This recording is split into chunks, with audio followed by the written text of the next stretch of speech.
Put my smokes down.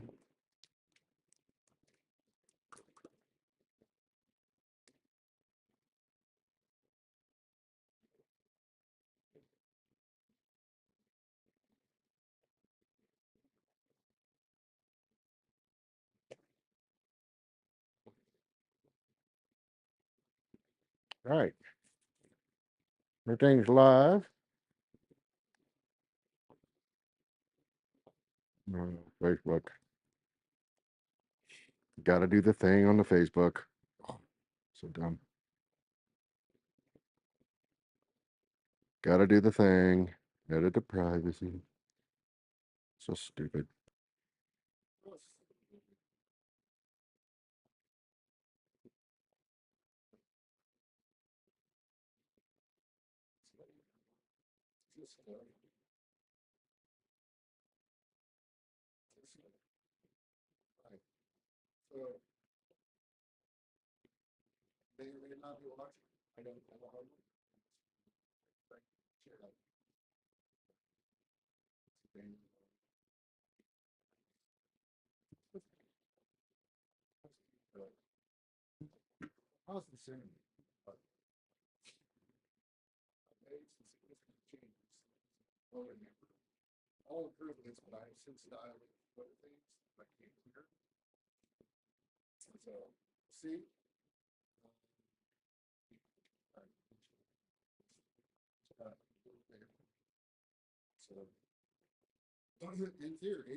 Oh, I see what happened here.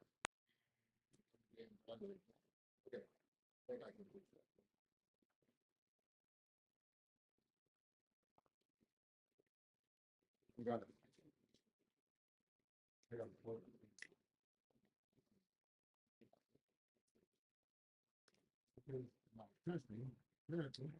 I like it on. Like a dodo. Like a dodo. Okay, by the way.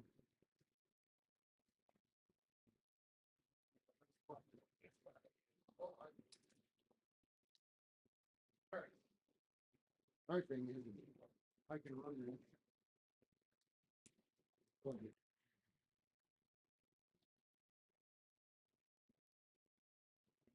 Okay, so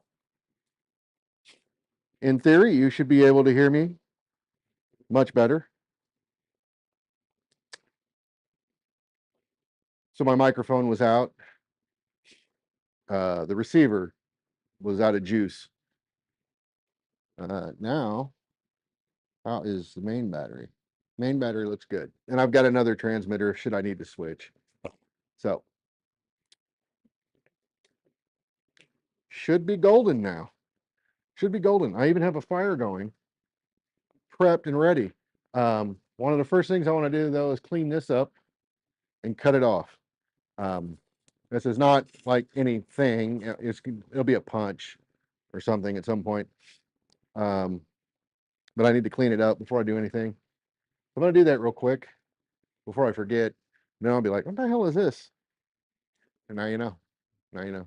I'm wearing a synthetic jacket, which I should not be. So if I catch on fire, just pretend I'm Richard Pryor. Is it too soon?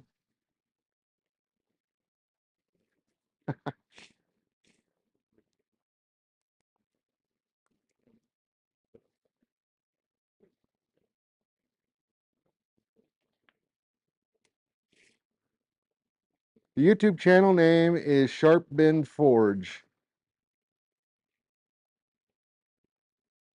I might even be able to provide a linky dink.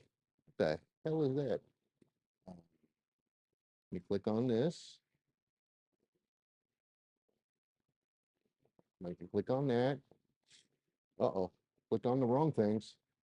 What is this? Get out of here. You get out of here. And then there be the YouTube link if you prefer to watch or participate on YouTube. To be honest, I think the only reason I'm really doing the Facebook thing is because that's like in terms of social media, that's what I've used for the.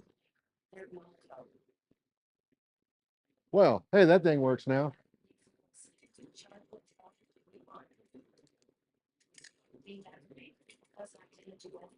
I love how that piece of Coke just keeps falling off.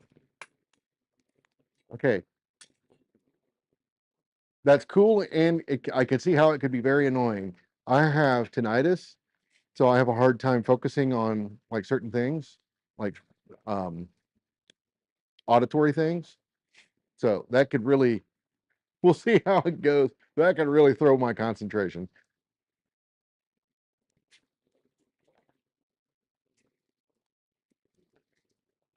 Spearless Ford, I'm here.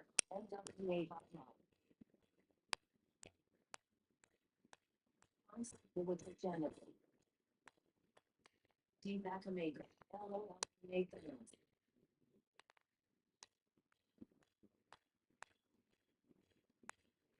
How's the audio with the hammering? D. Bacamaker. LO. Hi, Adam.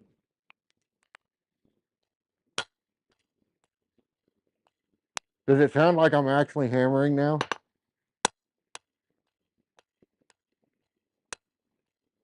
D. Bacamaker. With self with him.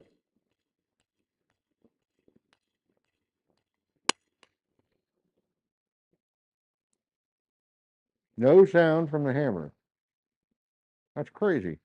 I don't understand this. Watching and listening while I tidy my office barely hear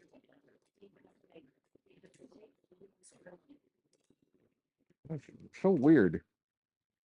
Okay, well, let me kick this up a little bit and see how that does.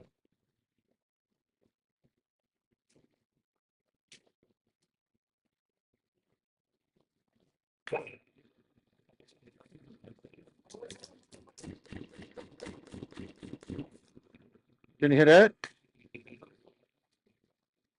D. Bacamaker. Ops is not the act for me. D. Bacamaker. LO. That.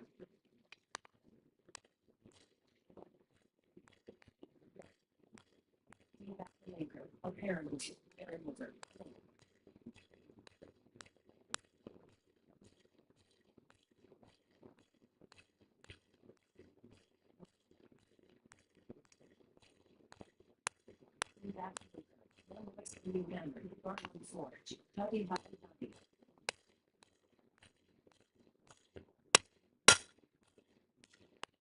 Okay.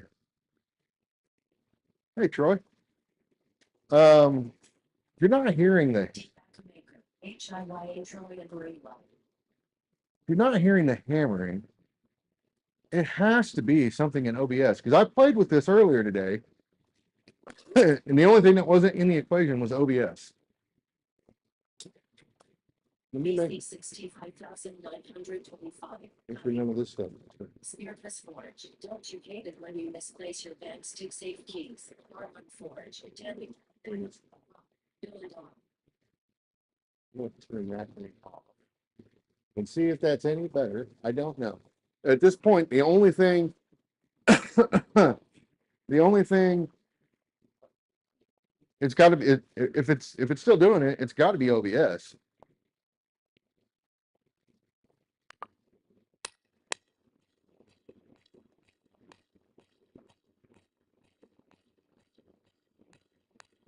$65,925.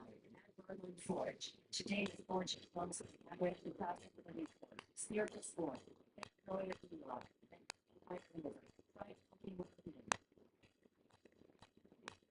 What? Try talking. What? Try talking. No. So cool.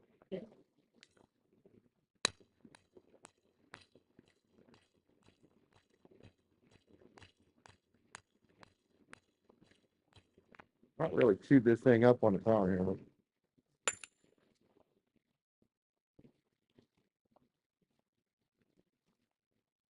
Oh, the Porsche is not working. Maker. Box must have a setting guaranteed in the OS that regulates noise.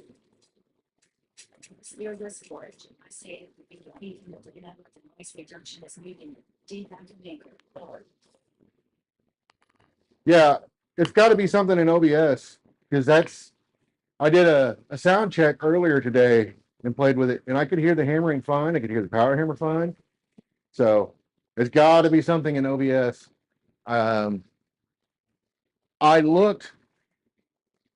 I think my Mac has got. Well, I mean, I know it's got a different version. It's got a whole different thing going on. So I might have to play with that and bugger it out. I don't know. I don't know. It's exceptionally annoying though. Let me tell you, especially when you got two microphones going. Is there an echo? maker. The mix have an independent noise cancellation thing going on. I gotta read that again because I didn't quite hear what she said. Barlon Forge. The cameras are nice. Wilbur. Deep maker. No echo. No, the microphones actually do not have noise cancellation. Spearless storage. No echo this mix.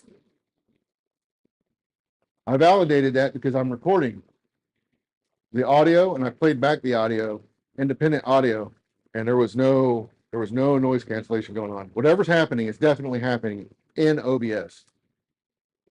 Deep maker. Elbow back.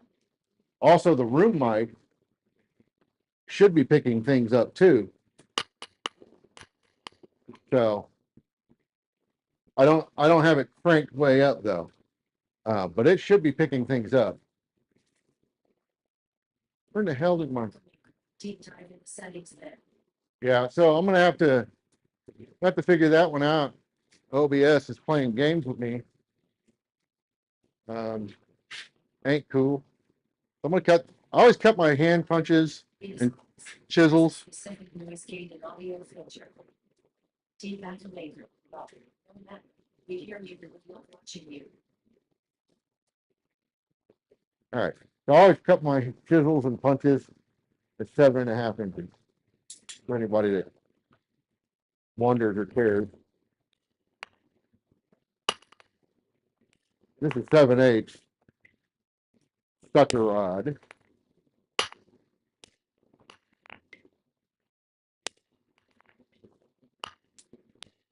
Oh, that was a terrible hit. I know, I forgot to switch the doodad. I got all the way around. Switch. I got all the way around without trick collar. You make your own noises clock. Deep maker. Spearless storage. You got some of the AI voices sounded at me.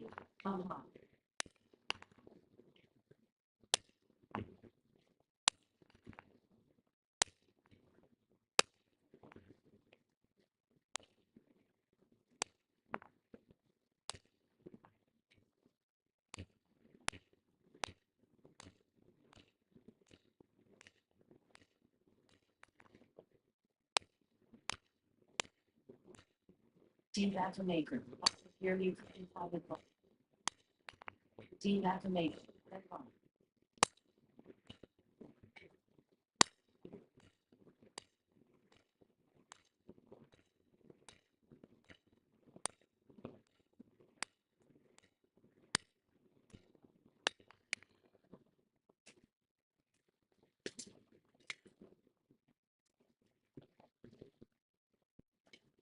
Here we go. Cut the center. Not perfect, but close enough for this crowd.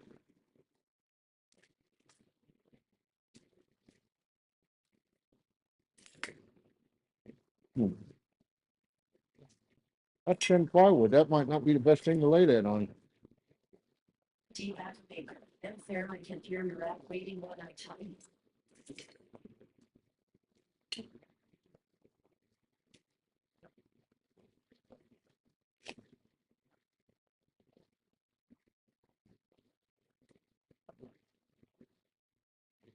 Deep maker. LOL.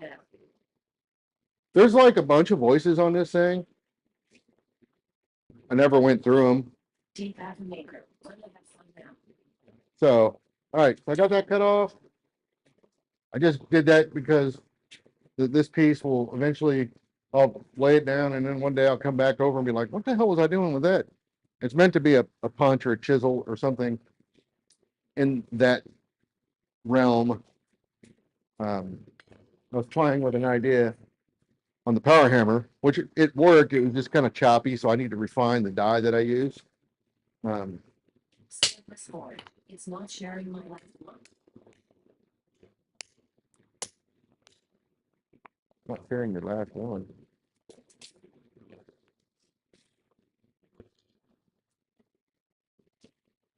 It's not sharing my last one. Forge. It doesn't read upside down typing. Adam, iron lever. The voice gate or audio filters have to be adjusted and be in a specific order. Voice gate, compressor, voice suppression.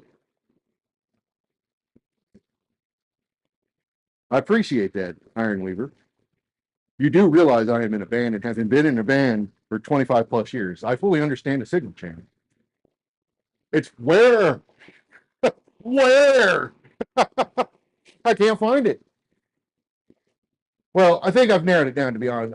I'm pretty sure it's OBS because I did, like I said, I did a sound check earlier today, and the only thing that was not in part of the signal chain at that time was OBS. So looks like I'm gonna have to take this laptop inside and actually go through it. I looked on my PC in OBS, but I may I have well one I know the version on my PC is like ancient, so that it's possible that that moved, or I was playing with it on this and turned it on inadvertently. Actually, I might be able to check that real quick. I don't want to spend a lot of time on this stuff.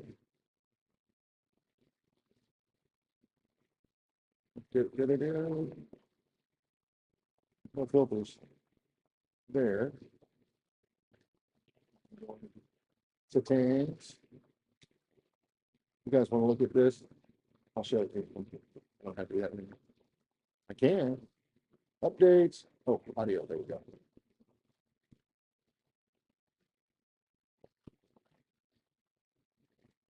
T-Backer Maker. Don't adjust. I want to hear what I try to read out to you. T-Backer Maker. Album app. Yeah, I wouldn't change that.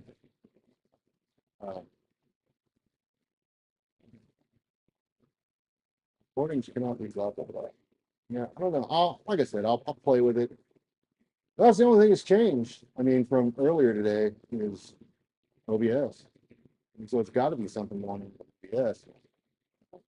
Scarecrow's Forge. I want to hear what off the wall stuff we can make it say.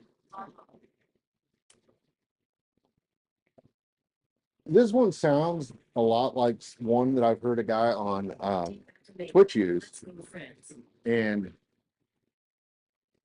this one, I don't know if it's just the software on the back end that's different. I don't know what they're using, but it's the same voice, but she says things really weird. Dating how Troy is the greatest ever. Is Troy the greatest? I didn't get the memo, man. I did not get the memo. I'm gonna try and make it out there, Troy. I'll probably just come out on Saturday morning if I can make it. I don't know. I can't commit at this point. I would like to be there. The hell's the most hated blacksmith on YouTube? And one of the best musicians ever. T-Backer Maker. Wait for it.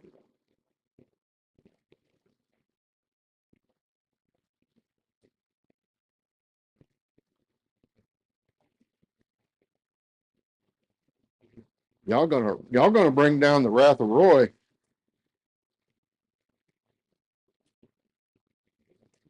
T-Backer Maker. You'll stop. That will be fantastic. I'm trying to schedule time to complete. PC 65,955. No, will be there.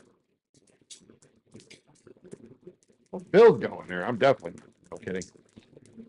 Swing by. Are you gonna? You're probably going Friday. Would be my guess. Or are you going out Saturday? Oh, there it is. Okay, so this I need to cut as well. 65,925. BC 65,925. Thursday. There ain't no way that's right. Deactivate. It's still not dead. Is that right? Holy crap, that is right. Okay. Okay.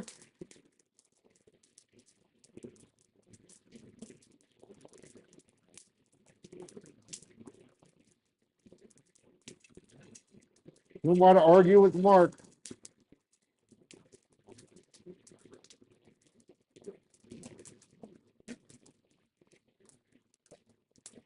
Oh, you're going out Thursday. Yeah. Deactivate. It's a volume thing. Wrong. It's a volume thing. BC 65,925. I want to be there for the first table so I can echo. Deactivator. Same volume. Different area. Oh, yeah. So if I step away from it, you probably can't hear it as well. At least that would be my guess. I could probably crank up this a bit though and see if that's any better.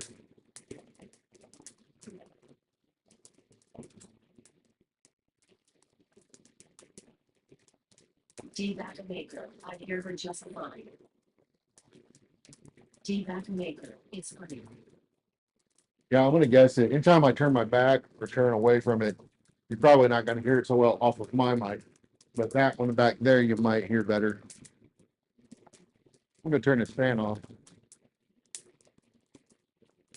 and get a drink.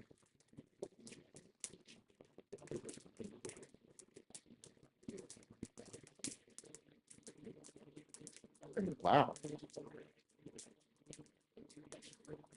It's like almost 10 o'clock or 10 o'clock. I'm over here drinking tea like an idiot. Deactivator. H. Rock.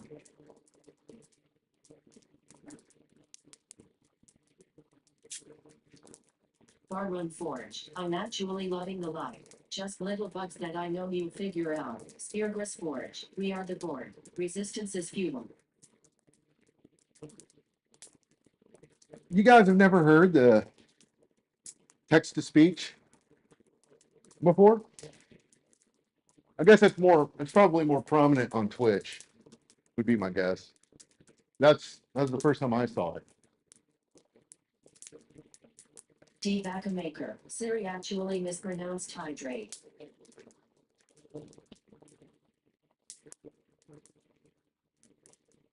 Poor Siri. Iron over. Set up the noise gate in Oz. Here is what you'll need to do. 1. In the audio mixer window, for your microphone, click on the gear and select filters. I ain't doing all that right now, man. Iron over. 2. Click plus and select noise Send gate. me the Find link. the name of the filter and change if desired. 3. Adjust the open and close threshold to your desired settings.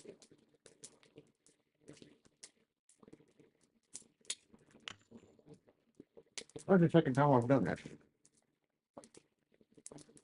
Iron over. Just for future reference. Speargrass Forge. I love how it calls you Iron Weber.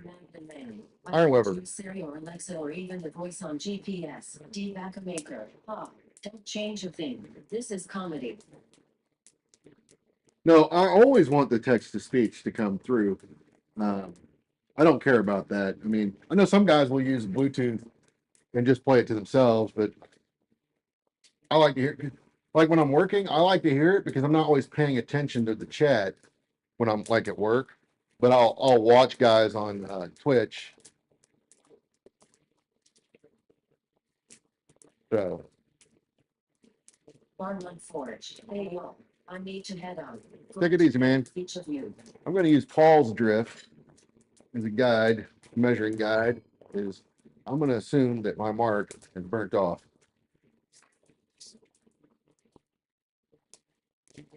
Yeah, I ain't seeing it. Deactivator. Thanks Troy for stopping in, as usual. Deactivator. Hello now. Come here. Looks good. There went there, and down goes the drift. I don't want to get that hot though. It's not. Speargrass Hot. Forge. If I could figure it out, it will be handy while live streaming, that's for sure. So, are you talking about the text to speech? Sign Troy. If you're just streaming to YouTube, I don't know how to do that, but I'm using a thing called Restream, and within the Restream chat configuration, you can set that up. I think it's under, oddly enough, notifications. I came across that just like on happenstance. I was like, wow, notifications. Okay. And then it was like, oh, that's not, I guess you could consider that a notification, but it seems like they would call it something, call it something a little more obvious. But hey, maybe it is obvious. Don't know.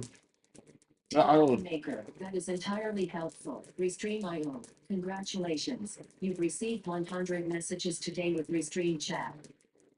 Oh, and then I get silly messages like that. Deepak Maker, that you can hear our comments is fantastic. Yeah, it makes it a lot easier. I can't always hear it. Like, well, I can hear it, but I don't always understand what she says. So I will have to come read it. But in my mind, this makes it a little easier so I don't have to pay attention to that as much. I can just listen. If I had earbuds in, it'd probably be even easier. And I might try that sometime.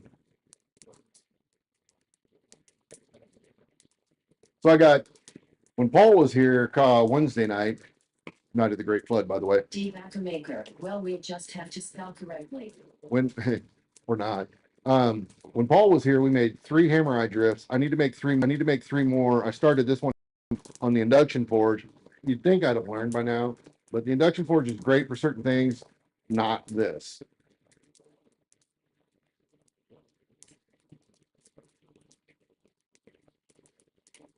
Yeah, it just doesn't.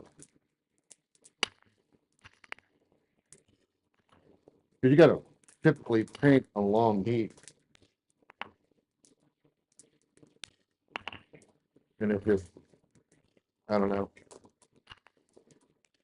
Doesn't feel all that convenient to me. You'd think I'd hold this straight.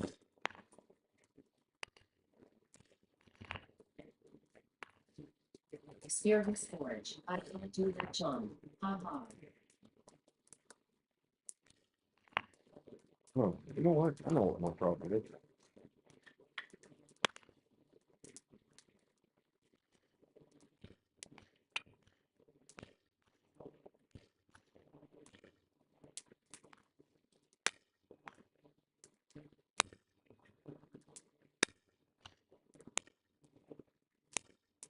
Deepak Maker, well, sure you can add it. It's just English. Deepak Maker, hello now.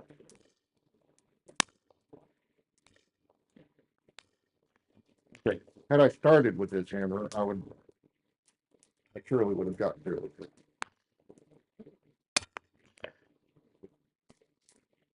I did not. I was like, why is this not? Deepak Maker, go wait, I meant Aussie or American. But excuse me, pardon me. So I don't know what Iron Weaver's up to tonight, I'm sure you got the reference. Backup. but what he should be up to is starting Deepak Fallout. Maker, hello now. Good series. I was quite happy with it. The only thing I wasn't happy with in the Fallout series was how it ended, but I understand why they ended it the way they did. There's definitely going to be a season 2.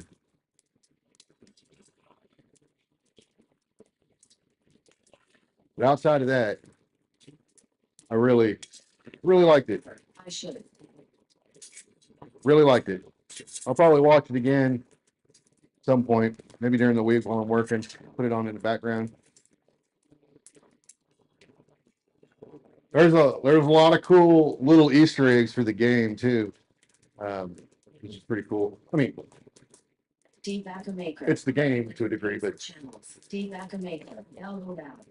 there's other little things that happen in it that's like, hey, wait a minute.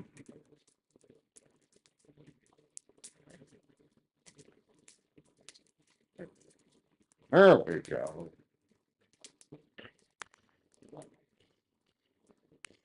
Deepak Maker. Have fewer than 910. T-Pay for the rest.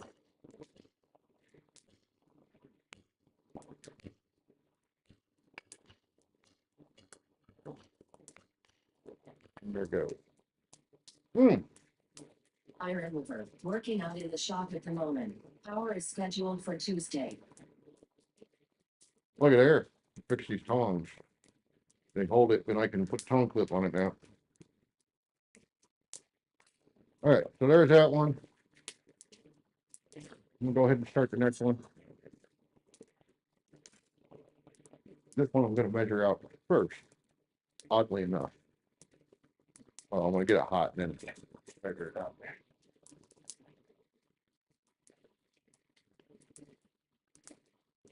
Nice. Yeah, you mentioned Tuesday. Speargrass Forge. I have a fast-dead microwave thinking of building something from the transformer. What do you all think? Yes, it's not the safest. I am fully aware. Deepak Maker. By the way, what did you say you're making tonight? Right now, I'm working on hammer eye drifts. As far as the transformer in the microwave, you could make one of those. I forget what the hell they call that, where you soak like some kind of solution on wood, and then you touch the two things, and then it arcs through the wood. Deepak Maker. Yamez played with that for a while, I think. I forget what those are called.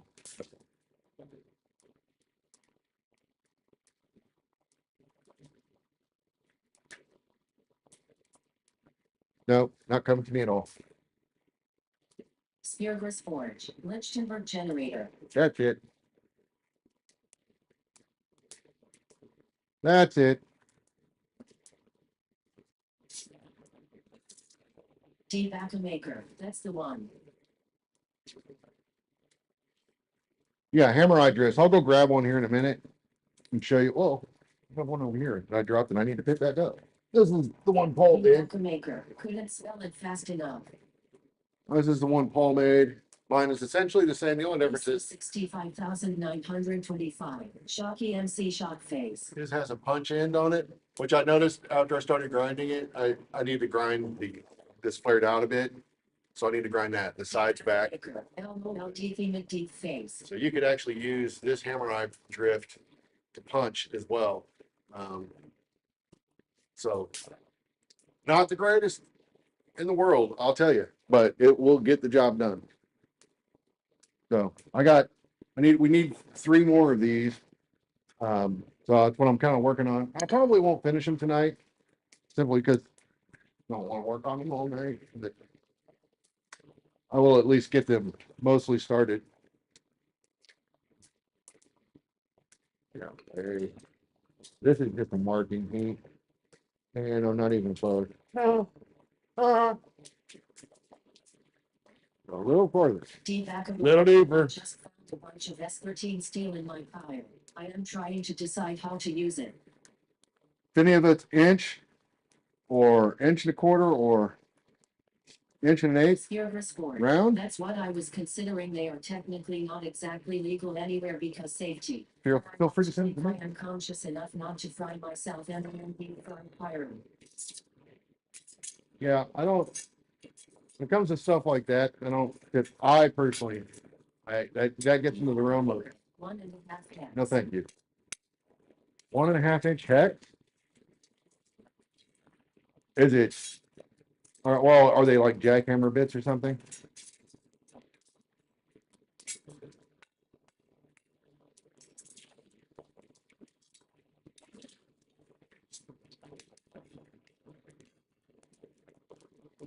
Deepak Maker. Old jackhammer. Yeah.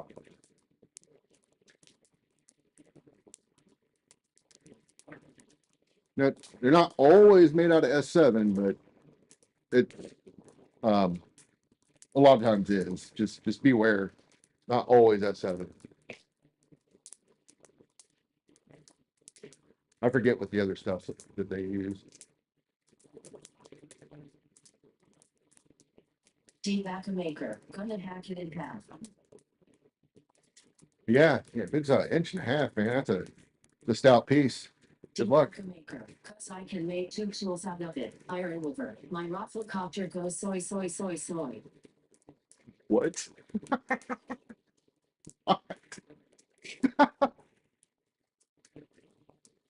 Spearless Forge, S13 is half hammer weights. I gave a few of those.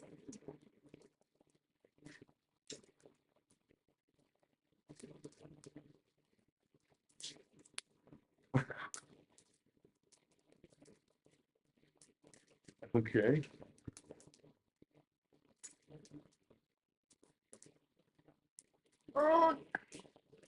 Spearless Forge, I also There- can't spell all of that. I was like, wait a minute, what? Go. There we go.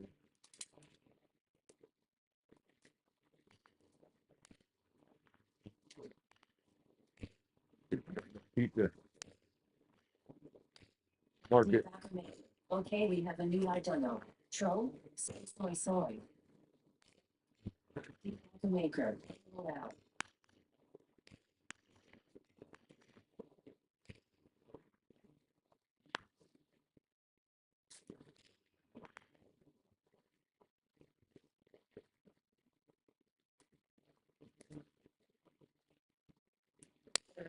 You don't remember the Microsoft Sam text to speech days?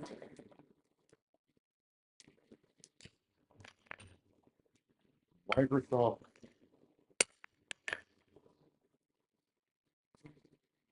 Not really. Devac maker, T-Hack with Sumo, LT chat. Yeah, remember, I'm a Linux guy, so I didn't really use. I only have Windows for the purpose of playing video games for the most part.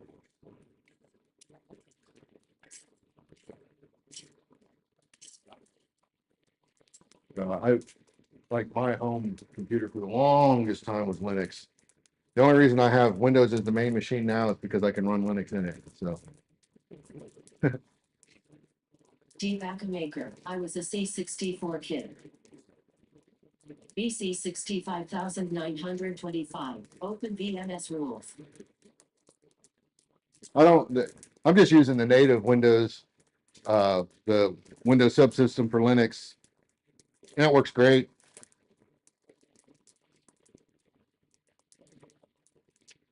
It works very, very great. I'd like it.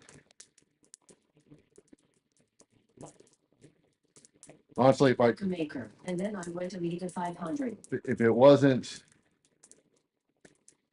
yeah, OpenVMS was nice. Well, there was another one I used to use. Devac maker, Simon someone knows. For the longest time, I just used the VMware one because work paid for it. But we don't use that stuff anymore. Spearless Forge, I'm just a simple blacksmith. You're all talking way above my pay grade. I remember the C64 and the Amiga. I didn't. I was poor, so we didn't have stuff like that. Devac maker, Raffleness. You know, we didn't have. We got a computer. We got a 286 when BC 65,000. 386 DX. I think it was the DX came out, Unix for Open VMS users. but we got. Jack Hines blacksmithing. My Windows box is just for gaming. All other work You is get- done on the Mac as the cloud is. That was a 286. I remember the hard drive was like a 20 megabyte hard drive. We were poor too, and I got my Amiga secondhand.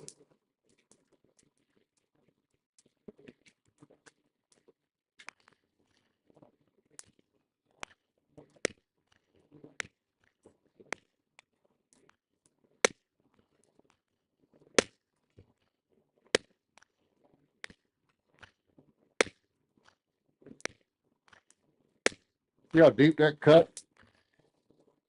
You can't. Because I didn't switch. Well, when you bring it out hot, it cuts. Why they call it a hot cut. I know it's a strange concept. Forge. I didn't use a computer on a regular basis until I got to university in 2003. D. Maker. I was almost dedicated to Commodore computers. D. Maker. LOL.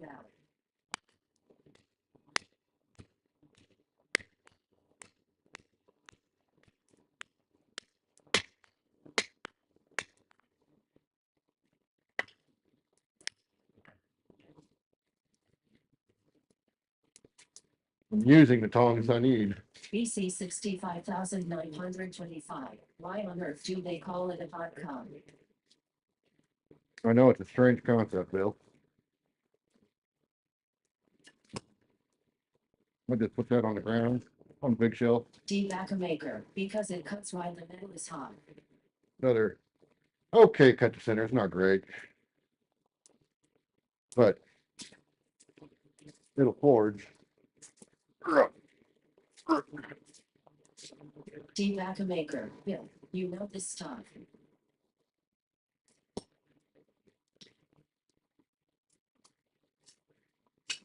You'd be amazed at how many people don't know that stuff. Jeff Killier. Evening, everyone. I've kind of gotten to a point now where I'm not as D. Maker. Unless you are focusing on propane and propane accessories. not as gracious with my tools Speargrass as I used to be. Does it look sexy also? Tired. Tired of people, D. Maker. Hi, Jeff. abusing my stuff. I do a good enough job on my own. I don't need help abusing my tools. But man, last quad state, three pair of tongs came back completely wrecked. I had to like redo. One of them still needs to be fixed. Most of my chisels had flat spots in them. A couple of fullers had flat spots in them. All of my round punches, because they kind of resemble a center punch, every single one of those was flattened. So I just kind of got to a point where I'm like, hey, I'm just getting overly tired of it. Let me go fire up the big hammer real quick because that's what I'm using for this process. It's hot still.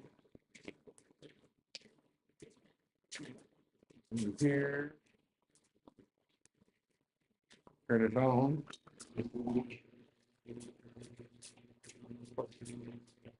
Get the tone. Get my tone.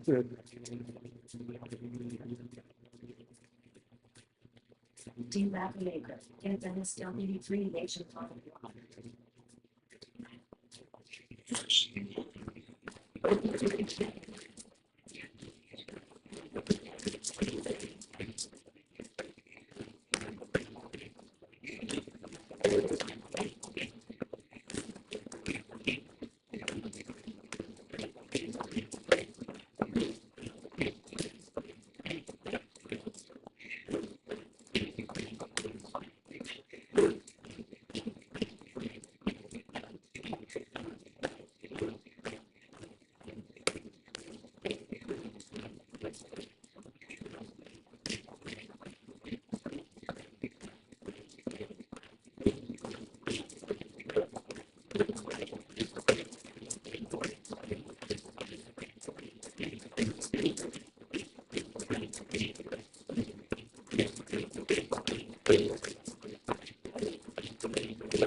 Ain't too bad, ain't too great either. Had a couple bad hits there. Get that swage involved. What swage?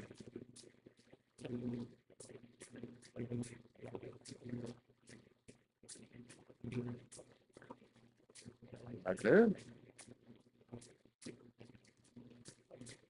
All right. prep. That's almost there. I got a little bit here I need to fix, but went ahead and took the opportunity to get the far side where I wanted it. Make it 1/3 smaller.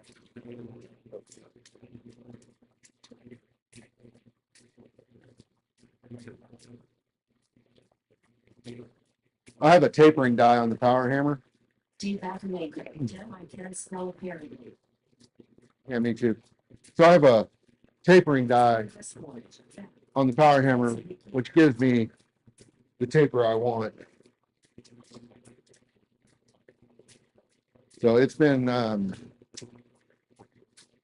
pleasure to use, honestly. I mean, it knocks these out pretty quick. I would have had that one done, but I had a couple bad hits I needed to fix, and then in doing so, I lost the heat I needed for the thick side. So there was no point. Oh, you got it made cool now, Adam?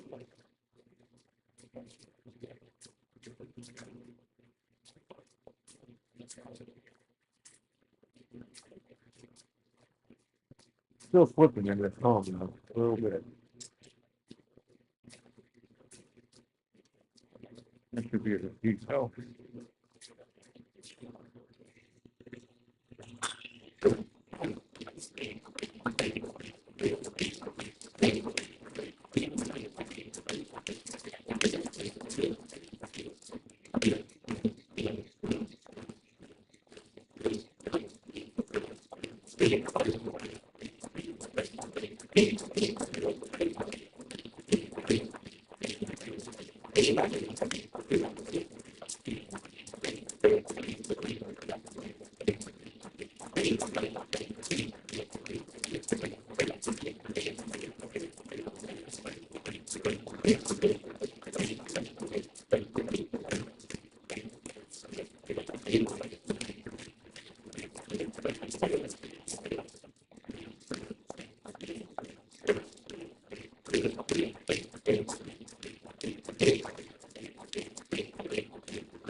I mean, there's dry season, and then there's not dry season. Debacker maker. Same as here. Spot right there I don't like.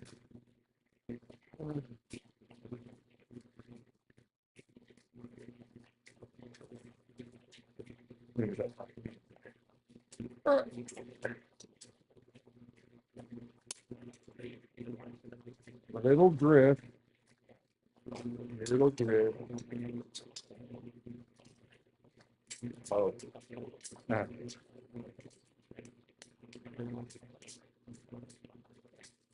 Most near this forge. Power hammer goes speed.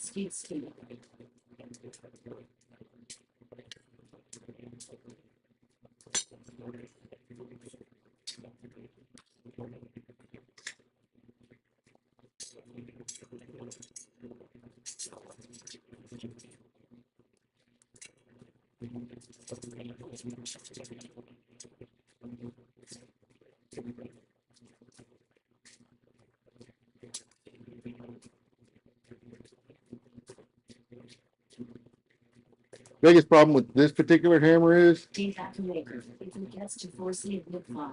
And light hits are, you can do it, but it's also really easy to overdo it. I think I kind of overdid it on that a little bit. There's a flat spot, and it's going to make this drip a little longer than I think I wanted. That's okay. That's okay.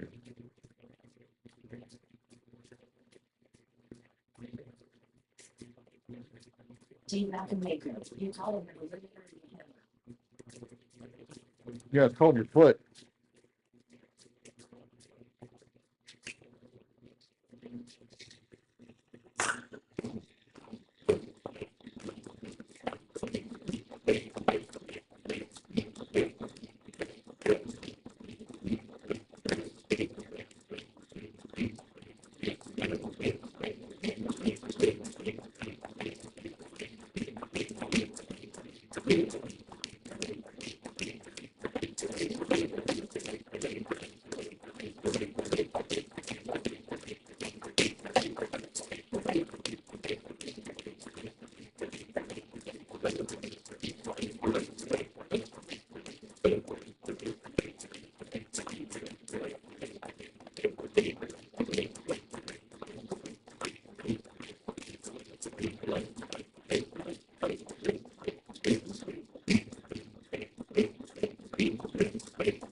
All right, I think I got it out. I think I got it out.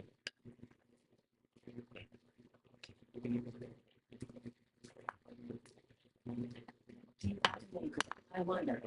They would frequently limit up with the top of when we the tape fortune. Feedback later.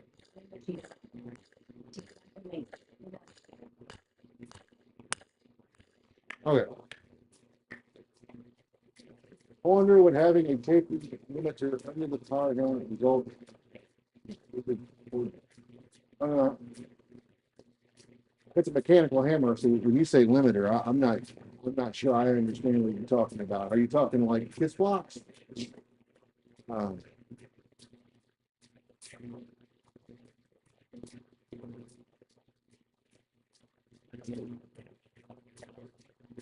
I mean, you can use kiss blocks in conjunction with a tapering die. I just, I don't feel the need to do it. The kiss block wouldn't have stopped what I did.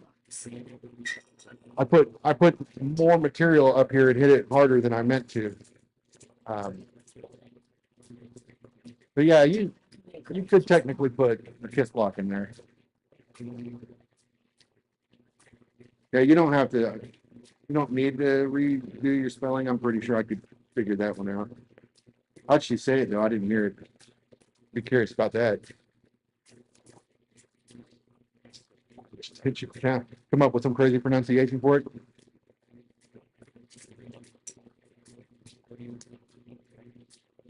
When your cat starts typing, and I'm like, I don't know what the hell he's talking about.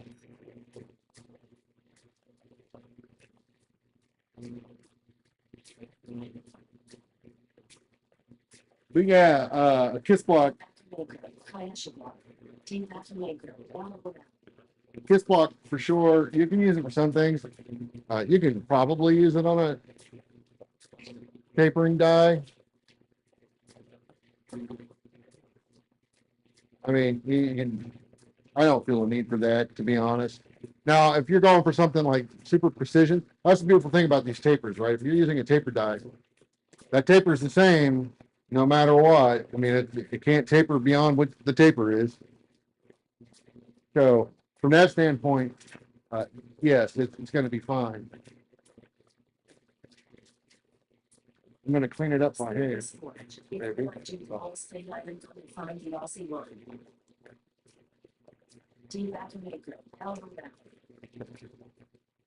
And I'm just cleaning it up by hand. I'll put it in here. Relatively round.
Looks relatively straight.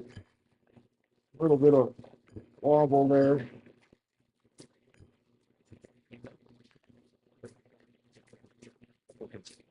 But that gets that one to that point, which is essentially the same as this one. It's not as long. That's okay. Now I need to do the same. This guy.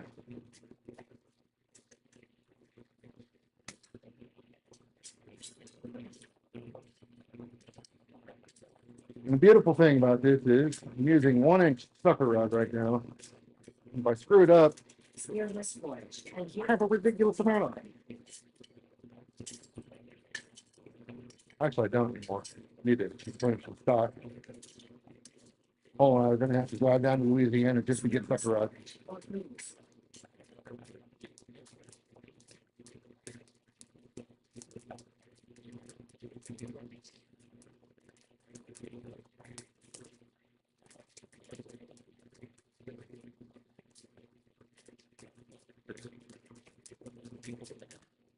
Deep Maker. Wait, what just happened?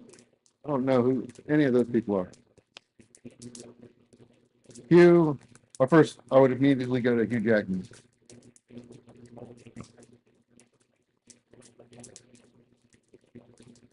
Deep Maker. I heard another voice now. Or is it a voice? I don't know, man. I ain't heard another voice. We got coyotes though. If he was a coyote, I didn't hear it.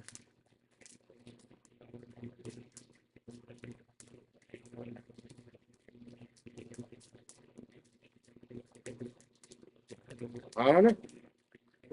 All right. I'm gonna go get. There it is. Go get my tape. I'm not supposed to really be drinking that way tonight, but hey, whatever. It's all good, right? You can't forge till 4 in the morning if you don't caffeinate. Which I can't. Deep Maker. It was human, not coyote. And I think it was a children breaking in. Deep Maker. Out of I don't know how. You looked on you, and who is the shy from finding New York fish and friends not food? Hugh Hackman. You guys call him Hugh Hackman? Deep Maker. I thought someone figured out your frequency. It's encrypted. Um, Deep Maker. Nothing to worry about.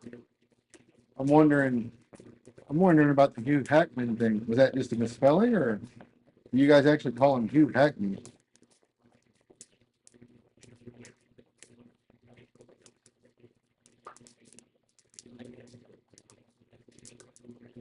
Deep Maker. It's just strange. Spearless Forge. Jacqueline Stein.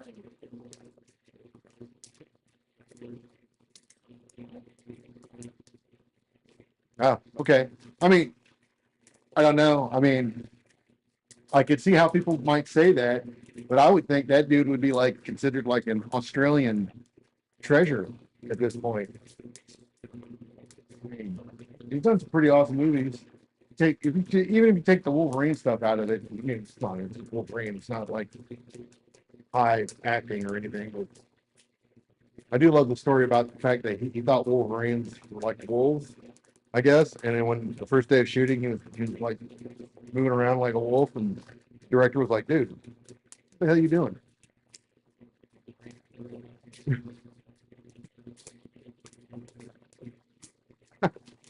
Hilarious. Okay, that one's pretty hot. Yeah, it's hot. All right. Deep Maker. Ain't nothing but a weird thing. What the hell do I do with the damn phone? Over there.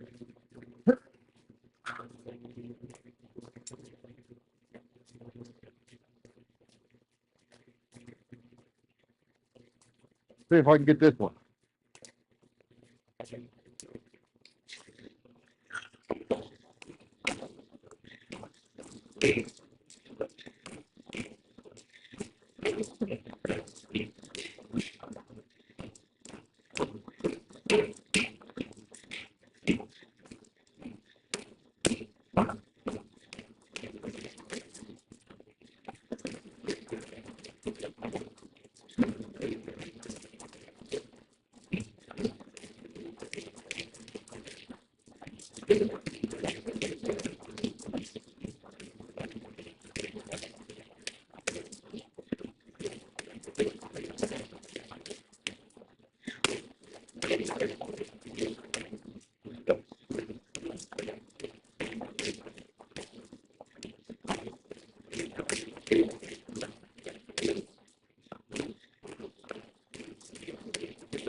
All right.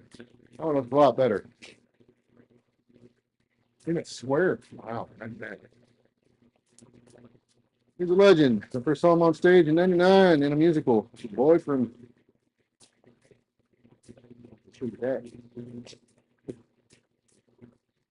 David Maker. Imagine that though. Hugh Jackman's Wolverine would be like the honor. I love it. She stopped laughing. Spearless Forge. Probably could hear that with the proper hand. No, I did not.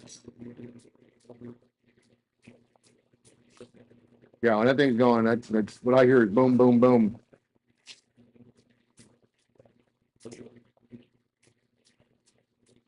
Makes me happy to hear that. You'd think, but now I'd stop throwing this on the ground.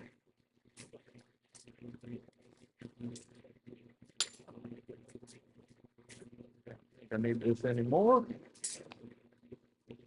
D. Maker. 10 G down.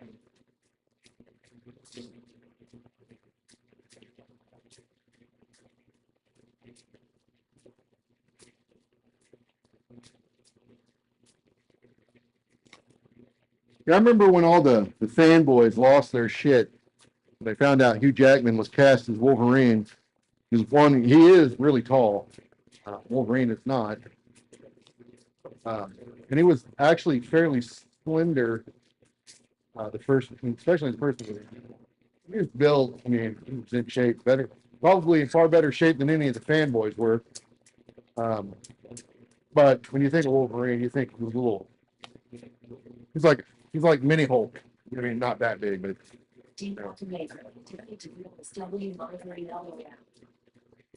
Yeah. Where there was people were wanting Lynn Danzig from the Misfits, Sam Hain, Danzig. They wanted that dude. He is like body type. Well, not anymore, but back in the day, he had the right body type, and he's a short dude. But I mean, come on, that dude. He's not an actor. Could have ruined it. I thought they did a good job with Hugh Jackman and Wolverine. Honestly, I did feel he was fairly underused in the first movie. I think it was the second movie. I think it's Wolverine. I think short Frank Hugh Jackman. Yeah, I think in the second movie is when they let him turn loose in the mansion. I can't remember if it was that one or the third one, where he just goes ballistic inside the mansion. Spoiler. And then Logan was, I mean, that was awesome. That was a great Wolverine movie. That Wolverine origin thing, the first that was terrible. That was terrible because I was a huge Deadpool fan. Now that Deadpool was terrible.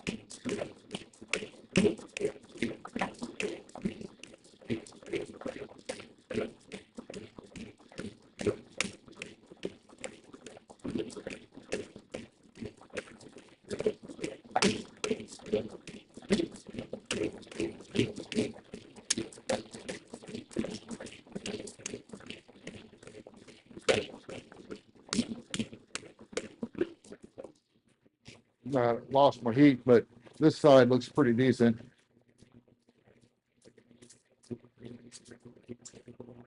Spearless Forge. I love the fact that Hugh has increased the role for writing the new Deadpool. Yeah, I love that new. The Deadpool 2 wasn't as good, I don't think, but I still liked it. The first Deadpool was everything I'd hoped it would be. When I was a kid, I loved Deadpool as a character, and then in the comic books, the Deadpool Wolverine stuff was always some of my favorite.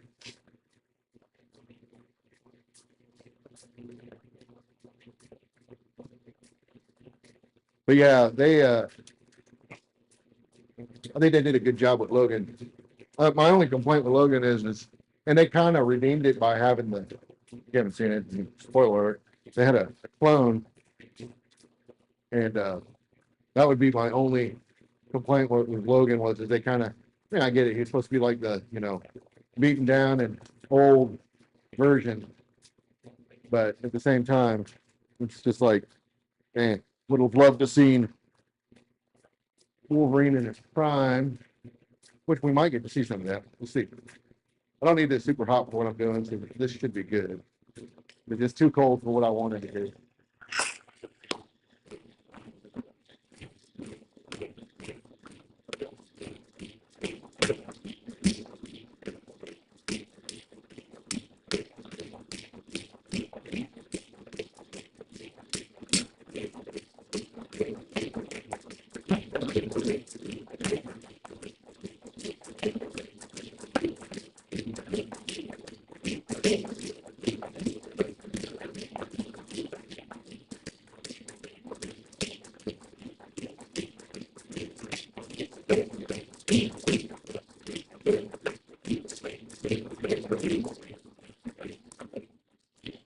All right.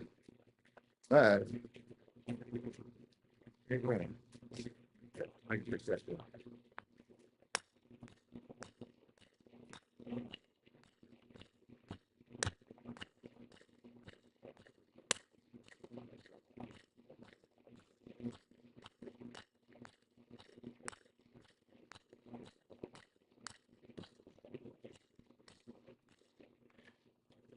Utilizing what heat I got in this before yeah, that's going to require some work. So that's the one thing I will say, using the big hammer versus the small hammer. It's getting used to how much the cadence, the blows, the beats per minute on that are significantly slower than this. When you're trying to round up, especially smaller stuff, you got to go really slow. And I'm so used to kind of going quicker. It's like this thing.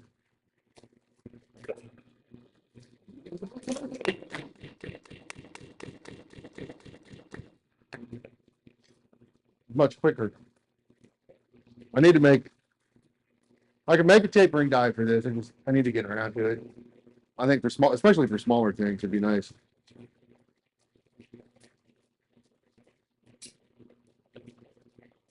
But I'm gonna clean this up by hand.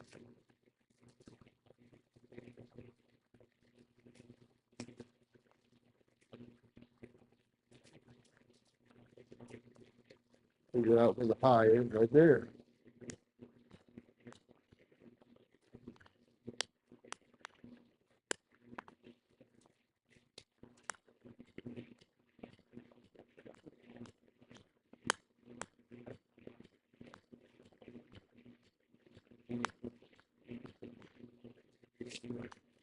There.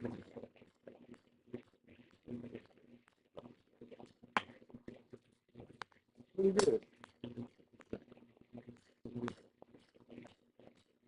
This one, I'm essentially just planishing this. Trying to take out any valleys I see, any highs, things I don't want to see in my drift. You could still use a drift like that, it's just not ideal. If it's lower on the drift, that's fine, because you usually won't stay there. But you definitely don't want to see that high up on the drift, because that's likely where you're going to be forging your eye, and that can be problematic. There's a gentleman, I'll use that word, gentleman. I think an Australian, who knows, think about it. Suggested that I weaken the drift by putting a foiling mark in it, that I did. Yes, technically speaking, I did. There is no doubt about that. The question is you as a human being are not going to compromise that tool. You do not have enough power to do that. That 250 can probably do it. I'm not using these under the 250. Well, I do, but not in that orientation. So, what am I going to do with it?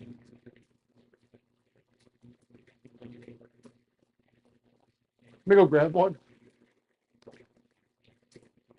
Let me go grab one. I'll show you what he was talking about. Oh. I think I'm done with this guy. If I can shut that off. I'll show you what he was talking about by, putting the flooring marks in there. On a power hammer, you don't technically need to do that.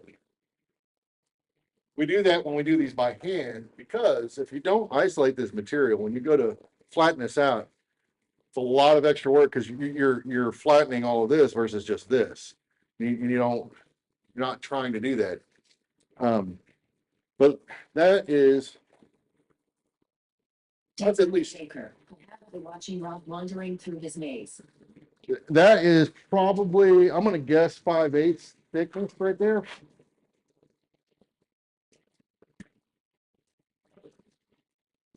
Yeah, that's 5/8. So that forward mark is 5/8. So that's 5/8 of material right there. You as a human being are not compromising that. You're not. And when you use it under a power hammer, this is not under the dies. This should never be under the dies. So that's not being compromised. If you're holding it in one funky way or another, yes, you could potentially bend this. However, I can guarantee you that if you were to do that on the 250, it would break you. The 70 would hurt you. The 250 would break you. So I try to make it a point when I use the 250, if I'm not, I put the piece in and let the hammer come down. And sometimes I'm not fully on it. I'm doing it gently. So it puts me where I'm supposed to be before I come down on something. Because if you're not straight, it will make you straight, and then it will unstraight you in a violent manner. That thing generates a lot of force. Even the 70 pounder does. I mean, I've been stung a couple of times. Yeah, I do have a maze in here. I'll do a shop tour before my hammer in May, and I'll be cleaning up a little bit. So I'll do a shop tour. Kind of embarrassing now. Believe it or not, this is probably the cleanest area in the forge. But anyways, under a power hammer, you don't technically need to put that fuller mark in there. I did it because I like the aesthetic. I do it because I like the aesthetic. But it's not necessary. In fact, I thought about not doing it on these. There's a hollow right there with, I'll move this. That's why we're so friendly with the head and maybe straight. Yeah. And I'm not like by any stretch a power hammer expert, but I've seen a lot of guys on YouTube do things that, man, I mean, just common sense should tell you shouldn't be doing what you're doing. Same with the press, man. Like there's things I've seen guys do things. One of them did it in my shop. I've seen guys do things on a press that you really shouldn't do. And I kind of knew better, but this person had far more experience than me. So I was like, well, maybe he knows something I don't.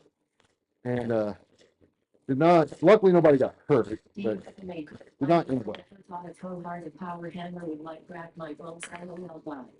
But yeah, power hammer is no joke, man. They are no joke. I could extend the taper on this a bit more. And I'm thinking about it. Just let the dice do what they do. But I've seen guys wipe. I'm just as guilty as this, by the way. Wipe the dies with their, gloved hand. Clean it. Your hand should never be between those dies. Yeah, your hands, even if you're not on the treadle, your hand should never be between those dies, ever.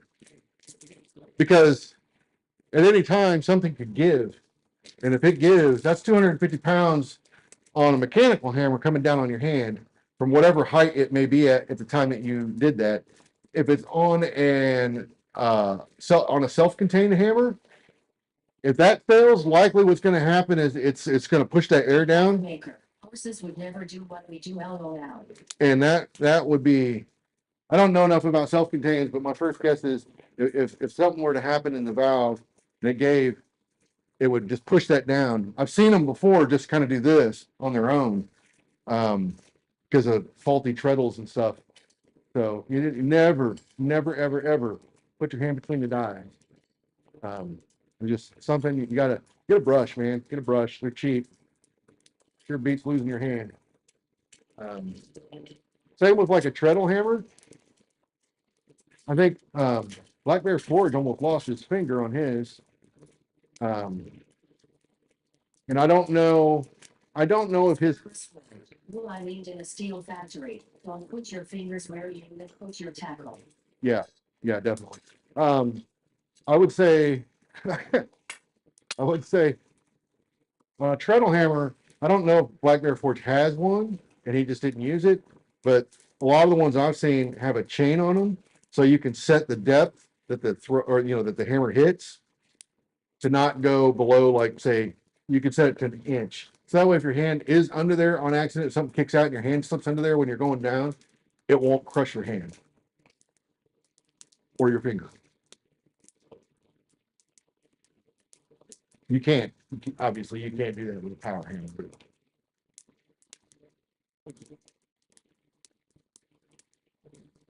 But yeah, that's that third one's a little shorter taper, so I'm thinking about extending it.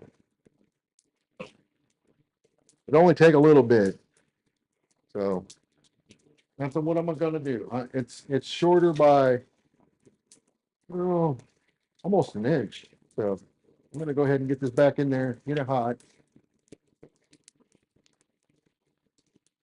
D-Mac Maker. BB Forge has one, but as far as I have seen, he only uses it for his touch mark now. Yeah. I mean, I think he still like if he does like chisel work or something, he'll use it for that. But I mean, when you've got a power hammer, a treadle hammer's not really, you don't need one. And yeah, and I got 3 power hammers and a press, so I thought about a treadle hammer. I just don't need one. It's like one of those things where it's like I don't think it would get a whole lot of use in my shop. Hell, the press doesn't get as much use as it should. I tend to use the power hammer for most things. You can do a lot. You can do a lot of things under a power hammer that you can't really. You can do it under a press. It's just not very efficient.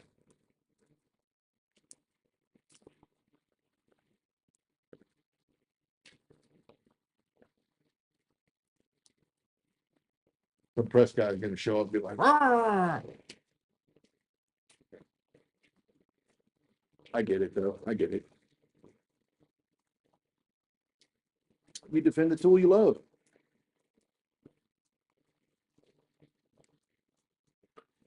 That Roy Adams guy, he'll show up and start giving me grief about a rounding hammer.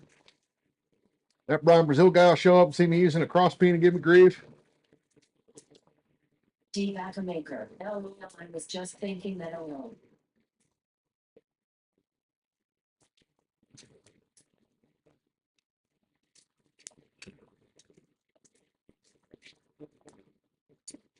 D-Mac Maker. LOL.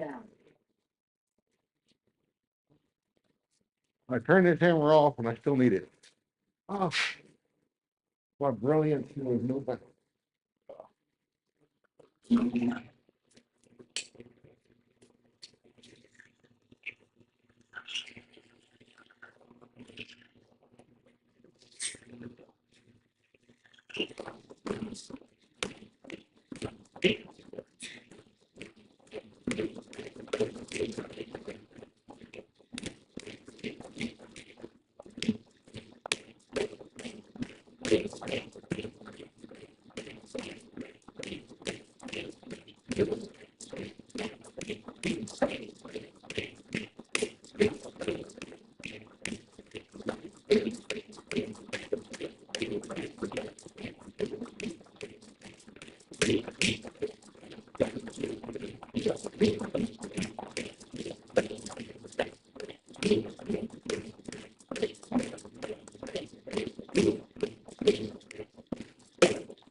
Saturday.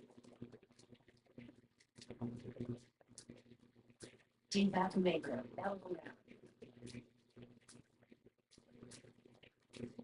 Turning hammer, from my understanding, is vastly different from a blacksmith rounding hammer. And I think that's where some of the confusion comes from. So the turning hammers I've seen have a true round face. The blacksmith rounding hammer does not have a true round face. It has a squashed ball face. So it's not true round. I don't know how well you can see that, but I think that's one of the biggest misconceptions. People think these are round, actually round. They're not.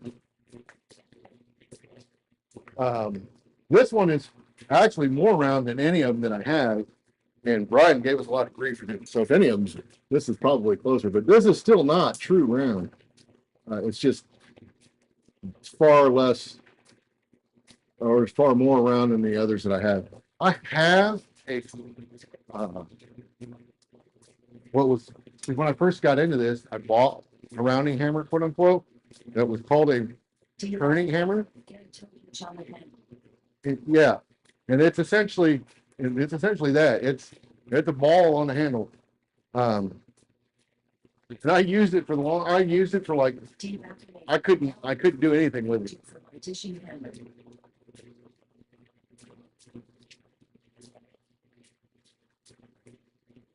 So one of my favorite things is a lot of people. I probably talked about this before, but a lot of people think that Ryan, in particular, only chokes up on his big hammers. That's the way he uses them all. And he does not. I'll have to tell you after this eat.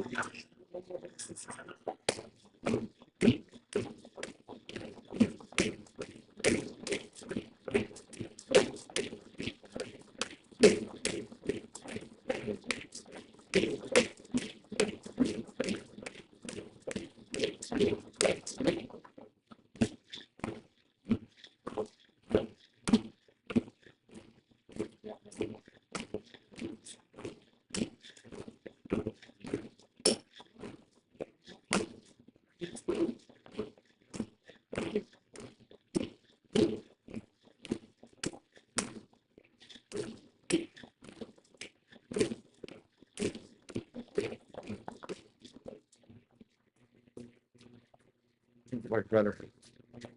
Wait. It's not a regional thing. So I've heard many people say this about Brian and Brazil nuts. You guys are always choking up on your hammers. You're always choking up. If you actually pay attention to what's going on, one, that's a 5-pound hammer.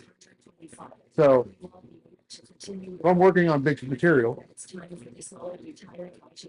that's what I'm going to use.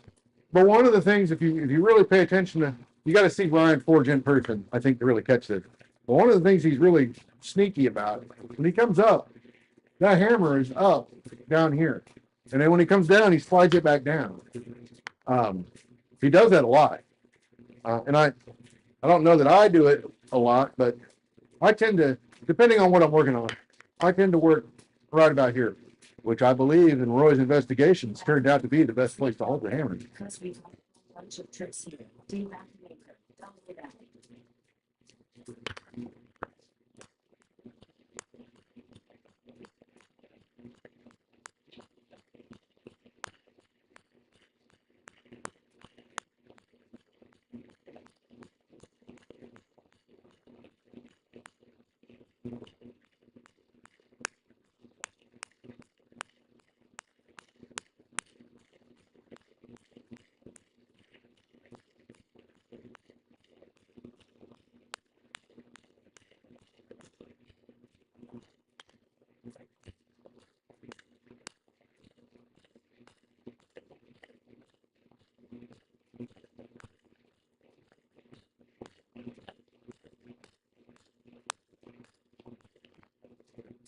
All right.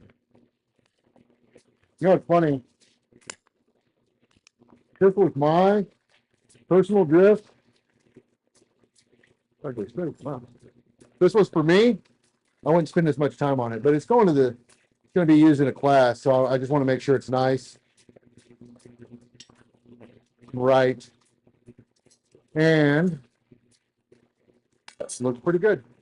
It didn't pull out nearly as far as I thought it would, but it's going to be what it is. Tea maker. I just want hammer where I don't get burned by the fire memory. You know, what my favorite thing about holding a hammer is hold it how you want. I mean, if you're being exceptionally inefficient with it, I might say something, but I mean, if that's what makes you happy, man, go for it. Who cares? If you want to be inefficient, be inefficient. 1 to 3 inches from the end of the handle is the best place for maximum efficiency and vibrational reduction. I think he found from memory.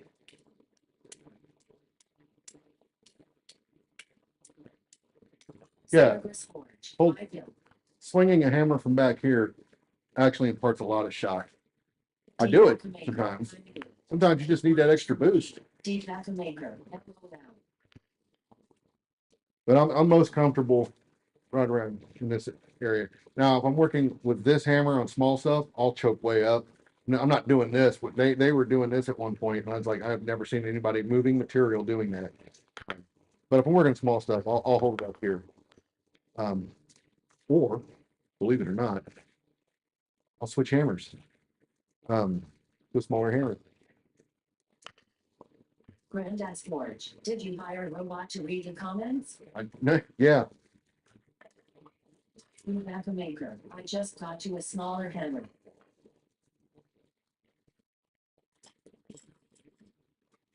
but yeah. People give Brian Brazil a lot of grief for that, and they don't. Well, one, they seem to not understand the fact that he's using a really big hammer in those videos so he can go slow. He even says it, No reason to be burning myself. but he goes to a bigger hammer so he can work slower and show you what's happening with the material. He doesn't always swing a 6-pound hammer or a 5-pound hammer. But yeah, I hold it how you want as long as it is comfortable and won't Yeah. cause injury. I will say something if they will injure themselves. Brian's the most common hammer that he uses is a 3.5 pounder, I think, which is what I use as well. I think Ed might use a 4.5 pounder more commonly. I don't remember, but all of us switch up when we need to.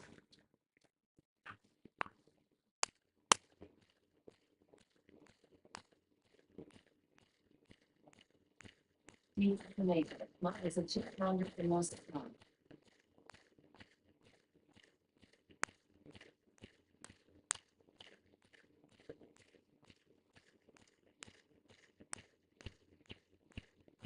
Maker. And then my collider as the work gets thinner.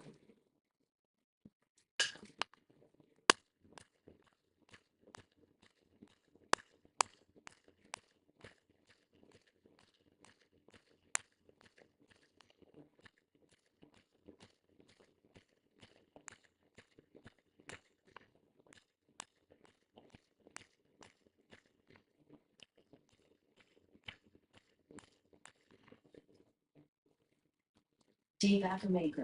I really like hearing your reader now. I think that shall be the new lift standard. Cerberus Forge. 2.2, 2.5 for me. 3.5 is my heaviest, and that's only occasionally. It's pretty good. Maker. Oh, I'm sorry. I hit caps lock accidentally. I'm gonna turn that down. We'll pull the clinker out here in a minute. 2.2 to 2.5. 3.5 is your heaviest. And that's only occasionally. Yeah, I mean, that's what my everyday drivers. This one right here is what I use almost every day. This is my most used hammer by far. The second most used would be the 4.5, and I'm when I first got this, I was not very used to using it. It was wearing me out, but I've since gotten used to it. For lighter stuff, it gets a little tiresome. But this is 3.5, and this is my most used hammer. I use this for. I like using this hammer and showing people that like to talk dumb shit what you can actually do with one of these if you know how to use one. It's my favorite thing to do. My other favorite thing to do is when this happens a lot, by the way. You get some guy that's telling people how they should be swinging their hammer or how they should be forging material. So there was a guy over at Kurt Fehrenbach's shop. I just recently realized my heavy hammers are 3.5 to 4 pounds and I thought they were like 2 pounds each. There was a guy over at a shop that I go to weekly, and didn't make it this week, but he held one of the guys' hammers out like this and told him to hit it with a sledgehammer. He's a young person. He was like 15 years old. He did it.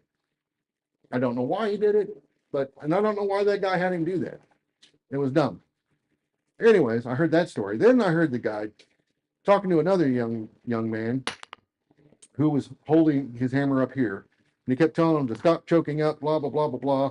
He should be here and he should be swinging like, like a farrier, essentially. At that point, I walked over and I was like, I'll tell you what, you get a piece hot and I'll get a piece hot. I'm going to hold my hammer right here.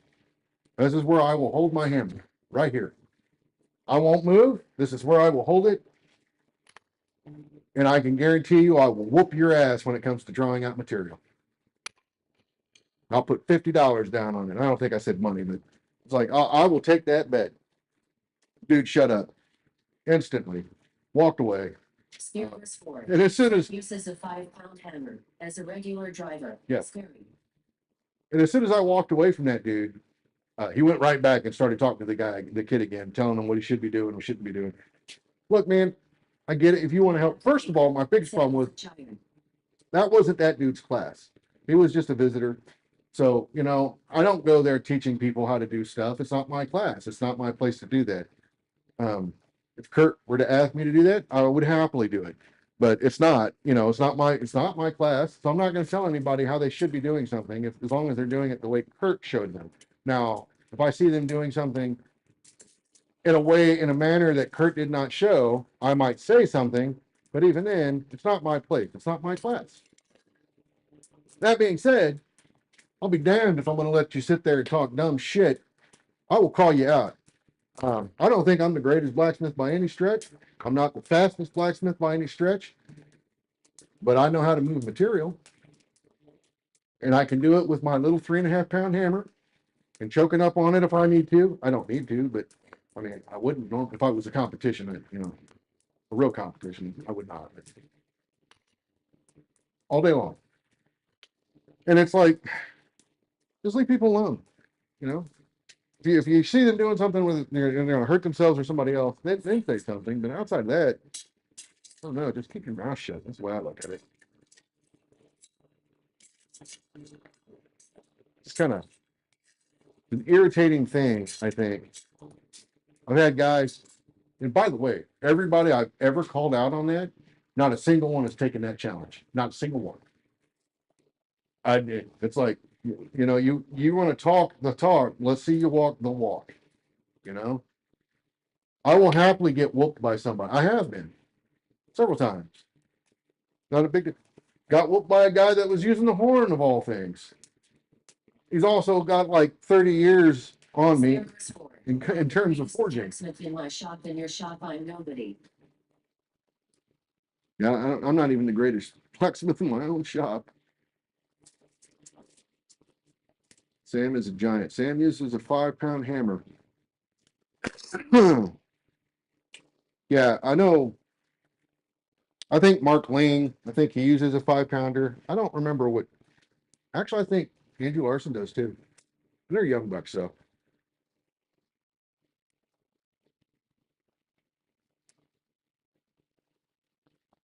Andrew's got an 8-pound hammer he uses to drive drifts with.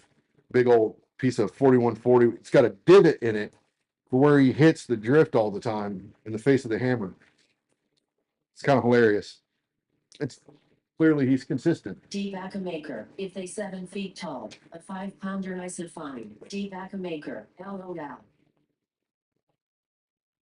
Granddad's Forge. I like Link's work. Yeah, Mark's a good kid. I say kid. Dude's married now. It makes me feel old saying that. But yeah, Mark is a good guy. He does good work. He's always fun to work with. every time we get together, we usually make something. It's always fun. Last Quad State, we made a flatter. Do I have that out? I don't know that I have that out. Let's see. Oh, I do have it out. So yeah, we made this flatter in Quad State, in the last Quad State. This was fun because this started as round. Um, this was a lot of fun to make. Interesting technique I had not tried before, so I wanted to give it a go, and we we did it. I think I want to say when we upset it, I want to say Daniel Rashida was the one that helped us upset this when we did that, but I don't remember. I can't fully remember, but three of us upset it and then made that flatter. Speargrass Forge. The only time I privately call stupid is people who claim to use like 10-pound sledges as regular drivers. I wonder why, unless they are a striker. Yeah, no. I mean, every once in a while, Backer maker. Lalo they lie. every once in a while, I don't have my 10-pounder here. I think this is closer to 11, 12. Every once in a while, I'll use a 10-pounder for something, but it's rare. So like this, I might use it and I'm going to hold it up here. But that is a rarity that I ever need to do that. Pound hammers. But every once in a while, I punched a 2¼ inch block.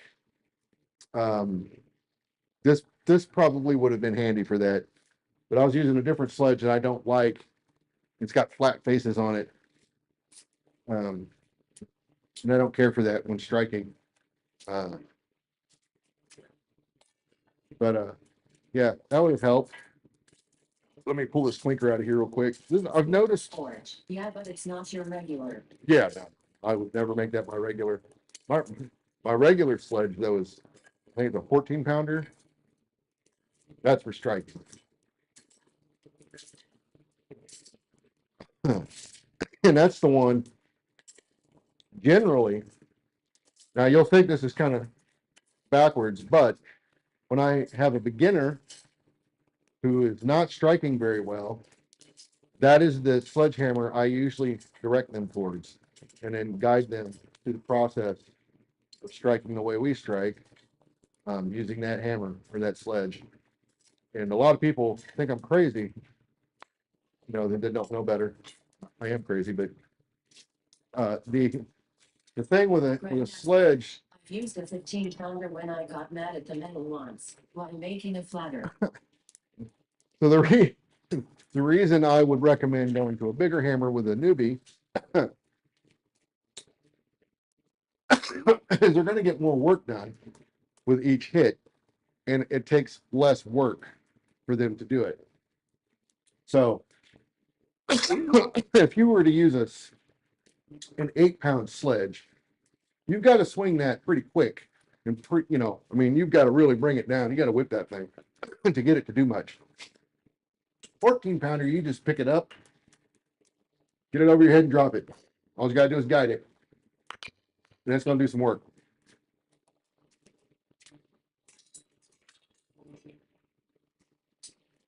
And believe it or not, it's actually, I find it to be less strenuous than using a small hammer. Now, if I have to do a lot of fast, repetitive strikes, I'm switching to a smaller sledge.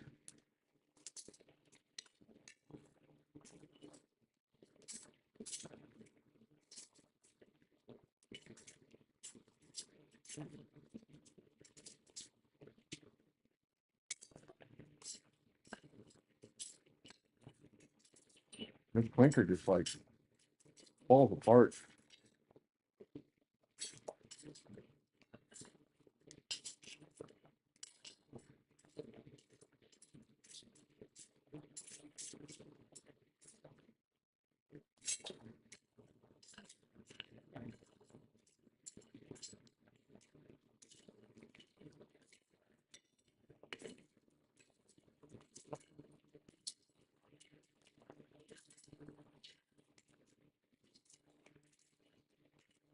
Granddad's Forge, Drow and Goo.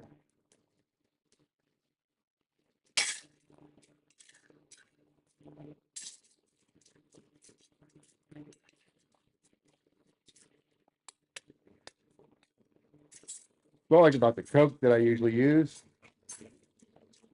the clinker, that stuff generates, and it does, it'll generate some clinker, let me tell you. But it tends to consolidate really well. And we'll pull out these big giant donuts. This coal, it could be the anthracite that I got mixed in here that's causing the problem. Because that clinker, it had a tendency to want to break apart too. So it could be that, I don't know. But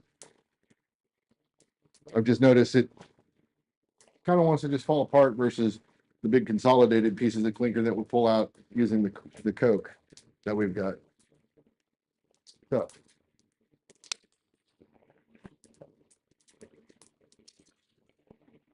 I think I need a pair of hammer over here.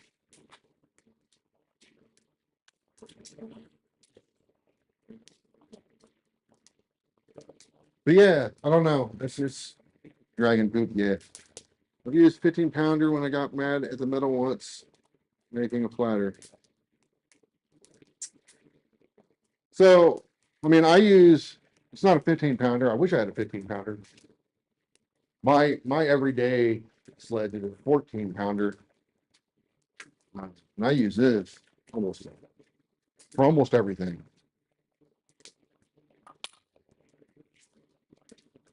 I got made fun of because I put an arrow on there. I don't know if you could see that. But I did that because a lot of people, when they pick this up to use it, they don't know which side to swing at the piece. This is the flat side. This is the round side. I would prefer people use the round side, not the flat side.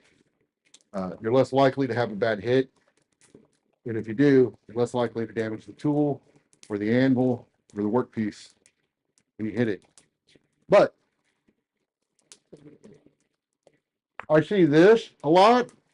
Just this weird, I don't even know how to do it. Does it fit? If I'm going to do that, I'm going to use, I'm not saying there's anything wrong with that, by the way.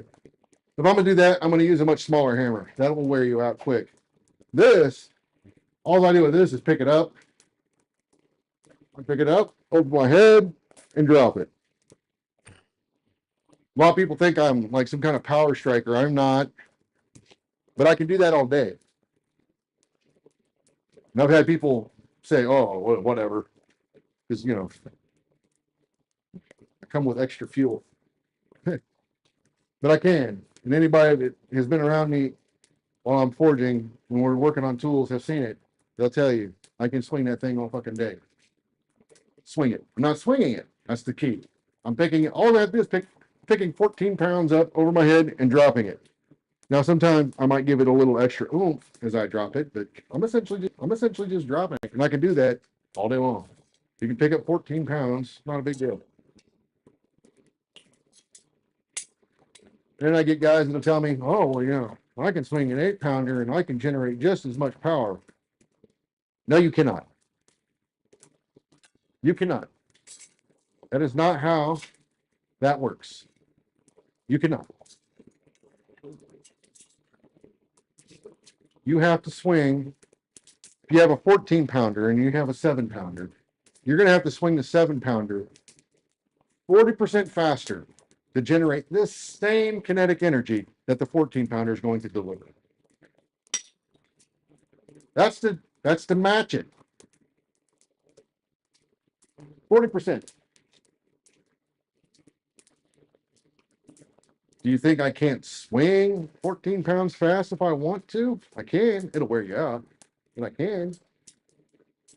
But I can just swing at that rate all day long. Can you really swing an 8-pound, 7-pound hammer with that kind of velocity all day long? I doubt it. I suspect you're going to have yourself worn out within about 20 minutes. Seen it happen a few times. Now, when it comes to the smaller stuff, especially maker, I step away for 1 minute. Devac maker. Now. But when you when you're working on on an animal, especially if it's a little higher, that weird. I don't even know how to do it because I don't do it, but that makes sense to me. Then I understand it from that standpoint. When you're swinging on an actual striking angle that's 24 inches off the ground, that makes zero sense to me. People talk about, well, it's more accurate. I mean, you just learn to swing the sledgehammer accurately. That's not hard. I wasn't a lumberjack when I grew up. I mean, I used hammers, in a professional way. I used to be a drywall hanger, sheetrock hanger. We just call them rockers. But so I used to do that, and then I did drywall finishing for a while. But I mean, that was the extent of most of my hammer work for the most part.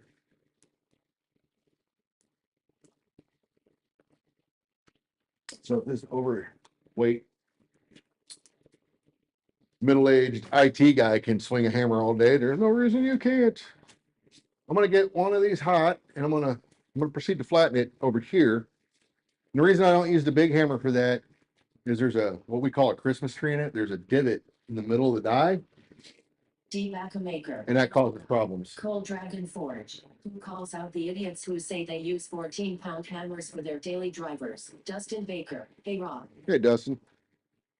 Is that, yeah, I think I've seen that dude before.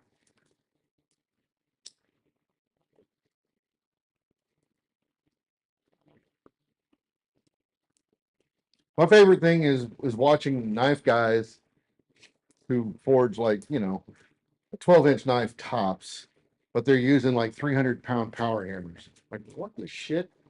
Why do you need that? And you don't need that to make a knife, dude. Like, 25-pound little giant will get that done. He makes them look like the idiots they are. Don't tell him about me. I don't need any help in that arena. I'm gonna pick this guy up. I'm gonna get her hot. And then we're gonna get her flat. Ish. Flattish. Flattish. And I will do it without putting the fuller marks in it. Just for no other reason than because.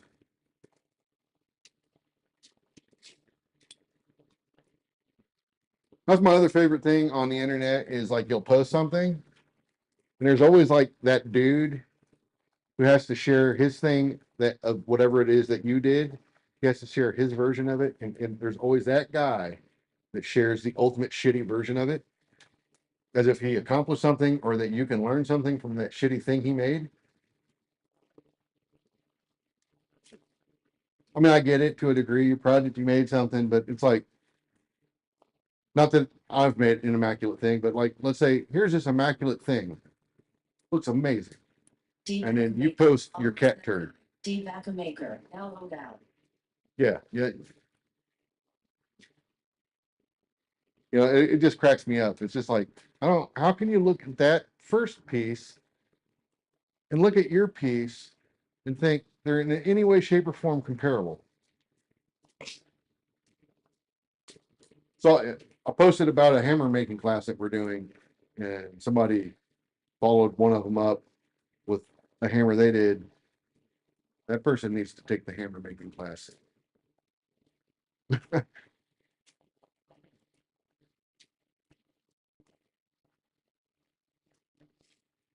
mean, kudos to them for getting a hammer done, especially on their own. But it's like there's an awful lot wrong with that. Forge. I like my cat turds, cause they are mine, that's how. Now load out. Yeah, I hear that.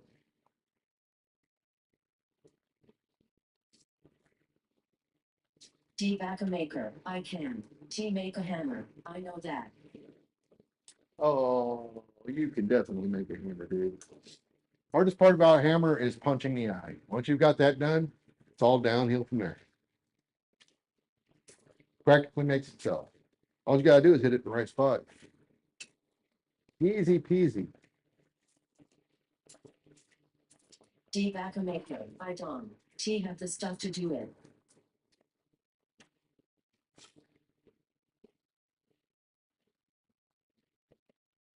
Well, I mean, Don't need a lot, really. You just need a drift, punch, a fuller. I mean, depending on the style of hammer, you don't even need the fuller. Um, yeah, I mean, you don't really need a lot. You can make those things, by the way. You can make them. D-back a maker, but some of these guys think I don't know that all they need S equals is a drift. I would say most people don't know what a proper drift looks like. I do with the damn. Oh, there it is.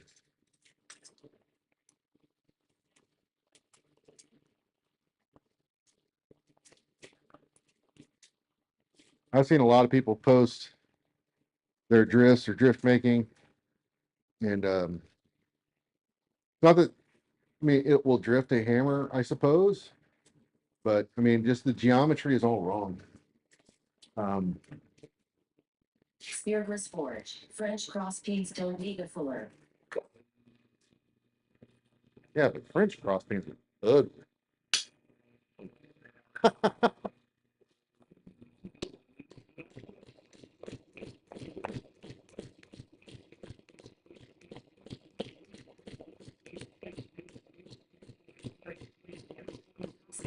Why?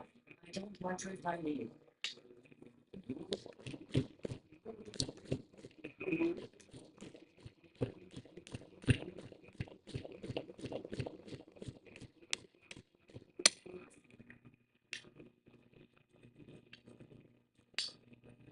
Get a little more heat on that.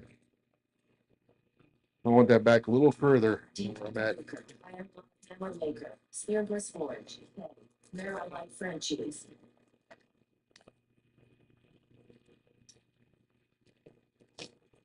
I've got one somewhere around here. I don't know if it's a true French. Packer 91,178. It's definitely- Audio sounds better now. It definitely is modeled after that.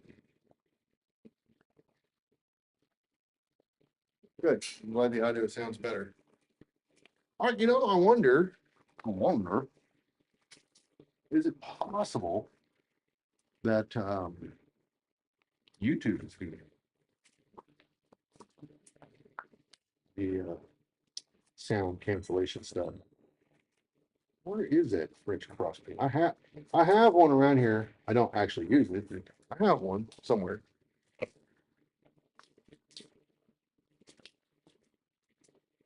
Somewhere.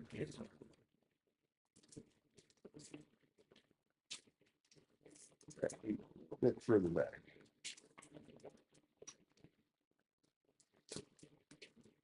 The only hammers I think I've seen that I don't really care for. 178. I'm on Twitch and Facebook, both sounds good.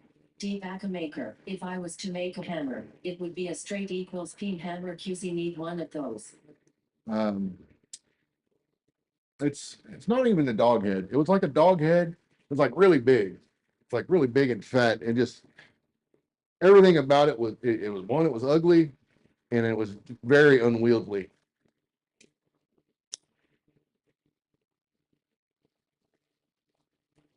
I mean, the face was like that big. Forge. I have a jackhammer big. Will that make a decent hammer I drift?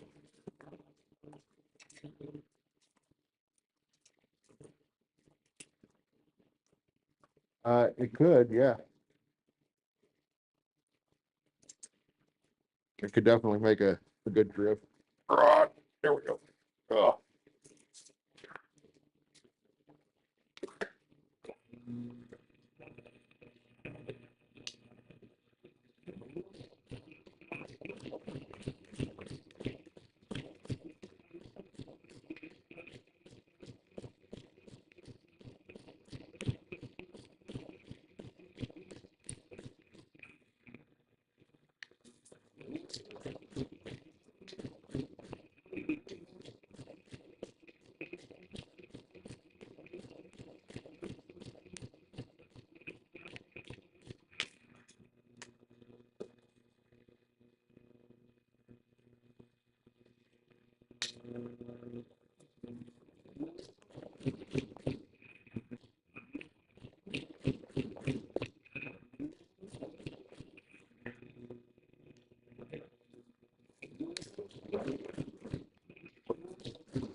Tobacco maker.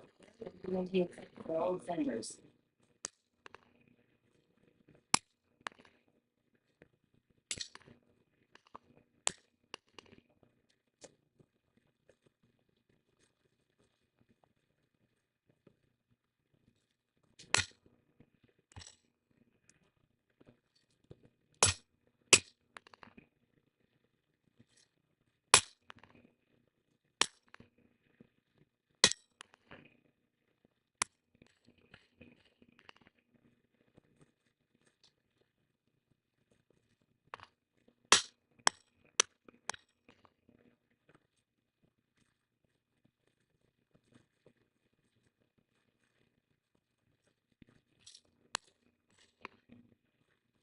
Tobacco maker. Fender benders. However, found making bolts.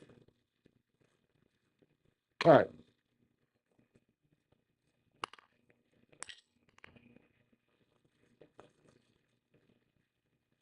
That one looks good.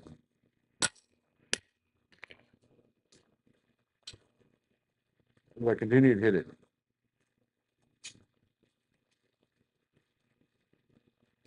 So, drift.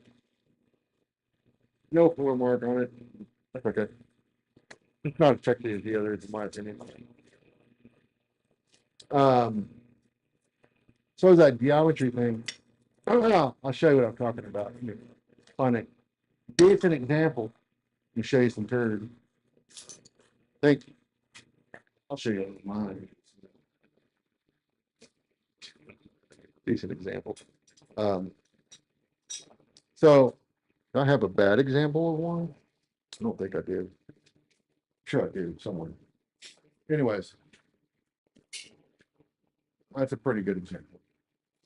I don't know how well it's going to show. Let me try this view to see if it looks any better. So yeah, that's a lot better, I think. Get up there. So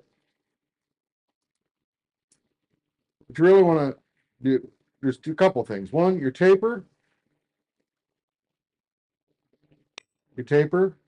this way as well. These should be rounded. You don't want square edges on your drift. You just don't want square edges unless you're trying to make a drift for your Chinese hammer with a square hole in it. Then I guess it makes sense. But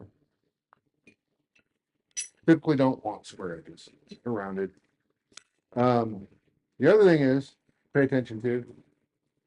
You want, I don't know how well this is going to come through on here, but you want these lines to stay pretty much parallel all the way down. You don't want to see, you'll see it come in here, right? So like as it comes back, they start to come back this way. That's just like you could beat this down and get that there. There's no reason to. You just don't drift above that. There's no reason to drift above that. That's going to be the widest it's going to get. But anytime along here that you're going to be forging pretty much in this area for the most part, right? For your hammer. See that? Yeah. So you can't really see it. So right in there is your typical forging area for a hammer. So Sliver forge or an ATC head carpenter's hammer. So these lines, you want them to stay as parallel as you can. You don't want them wavering in and out, in and out. That creates stair stepping inside your eye. And that is a leading cause to loose handles. So avoid that if you can. The other leading cause to a loose handle is your taper being too great of a taper. So you notice this is a fairly straight taper. It's kind of modeled after a Morse taper. See if I can get this to stay in there. Cannot. So it's a fairly straight taper. You don't want a lot of this. If it's a really, if you got a lot of angle in that taper, it's going to be hard when you put the handle in for that wood to push out against the sides, and your wedge is going to be super thick, and it will never actually stay in it's just going to push its way out. That's what's going to happen. It's because there's too much there. You've exceeded the coefficient of friction essentially. So you want slight taper, not great taper. Um, there's, it should be very subtle. On a hammer, that's the other thing. This is one of the things in the hammer class I think we definitely need to make sure people understand. On a hammer, when you do a hammer, you want to drive that drift essentially the same amount on both sides. The hole should be the same. When we fit a handle on one of our hammers, this is going to blow minds, I'm sure. We fit it to the top of the hole first. We don't fit to the bottom of the hole. We fit to the top of the hole. And the reason being is if you've done them the same, it shouldn't matter. But two, if it goes to the top, well, then we damn well know it's going to go through the bottom, right? So we fit to the top first. Once we get it about, I don't know, 3/4 of the way through, then we flip it over and start working it from the other side. And it usually doesn't take a whole lot at that point. And it's a very tight fit before you even get a wedge in there, which is what you want. You want that handle to fill up as much of the eye as possible. You don't want it. You hold your handle up and you look through. You should not see light through there. You should not see any kind of light in there. There should be no gaps in there. If you've got gaps in there, guess what's going to happen? That wood is going to be able to move, and that's no bueno.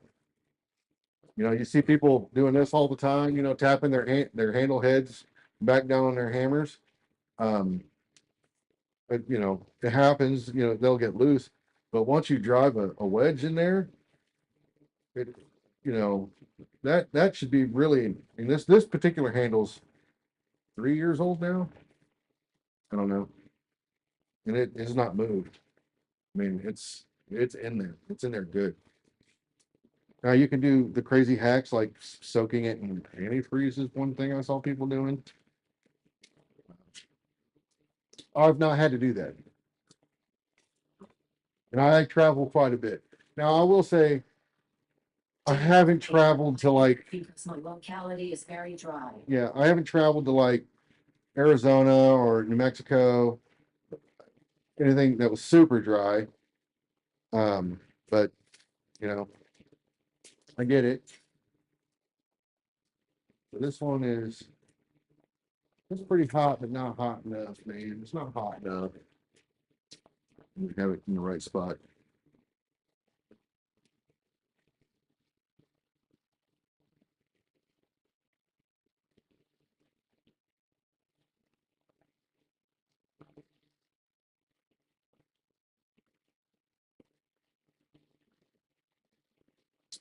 Back to the dog head hammer. I mean, I've used one, and they're fine. I don't get it. I'm not a knife person, so maybe there's something to that. Maker. Yeah, even Osage Oren and GD shrinks by 10% here. Let's say forward. So that's the other thing. I'm a stickler when it comes to handles. I would prefer to only use hickory if I can. Osage orange is actually very snappy in your hands, like it tends to zing. I don't care. I mean, it's good looking wood. I think it makes a great bow. This one, this one could use a little straight. Speargrass Forge. What's that show they have in Texas?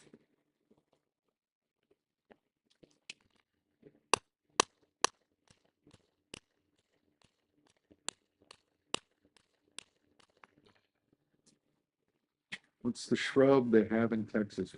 Cedar? They have all kinds of stuff. You're probably thinking of mesquite. Speargrass Forge. Dog heads are better for knife and file making hammers. Tobacco maker. Well, I use Osage for mallets, but even so.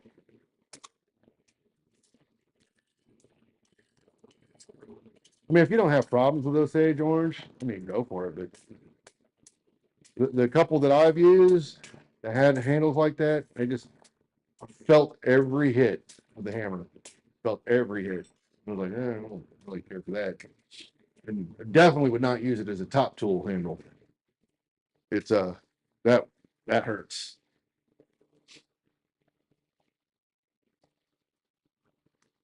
I had some oak, I think it was. I'm pretty sure it was oak that was given to me under the pretense of it being hickory, and it was not hickory. It was oak, I'm pretty sure. Man, every single time that top tool got hit, it zapped you every time. Most uncomfortable tool. I took that thing off like within a week of putting it on. Eucalyptus is the go-to for hammers here if you can't get ash or hickory.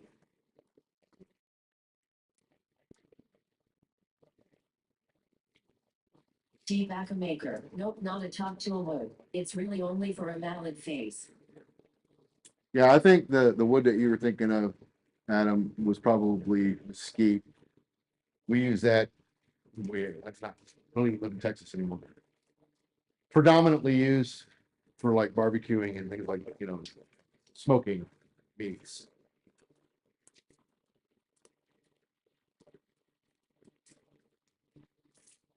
Yeah, and it kind of grows like a weed.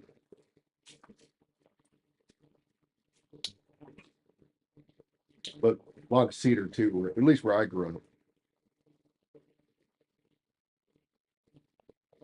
Remember going to my grandfather's ranch and having to haul cedar shrubs out and burn them in the middle of the summertime. God, that stuff.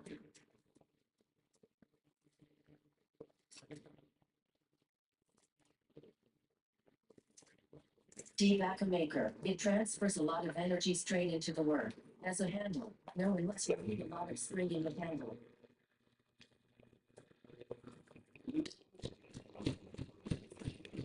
Start smoking weed. Just saying. Tobacco maker. Your grist forage. Lemon speed is apparently an option.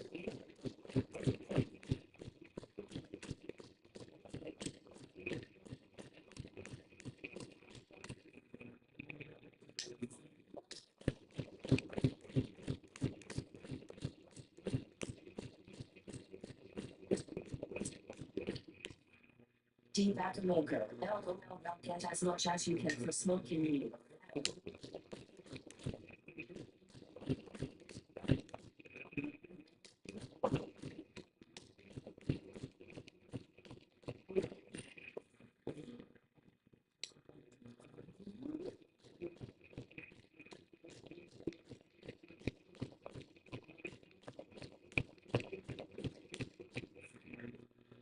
Okay. See if we can see it. So stays relatively parallel all the way down, but I can see it wavering a little bit right there. So I want to fix that. But since I still got heat to straighten a little bit. You don't enough mesquite there and you will be the barbecue king. Your grist forage. I have to look into it back. Don't know how it looks like Ella now.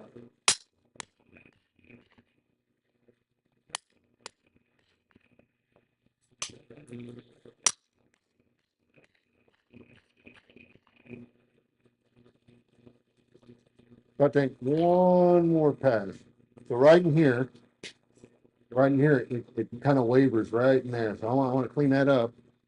So I'll take another pass, lighter pass, just to try to ease. Devil. Now I want brisket. I'll sneak up on it. Yeah, Jay, I don't. How you doing? Anyways, I do not order brisket up here anymore.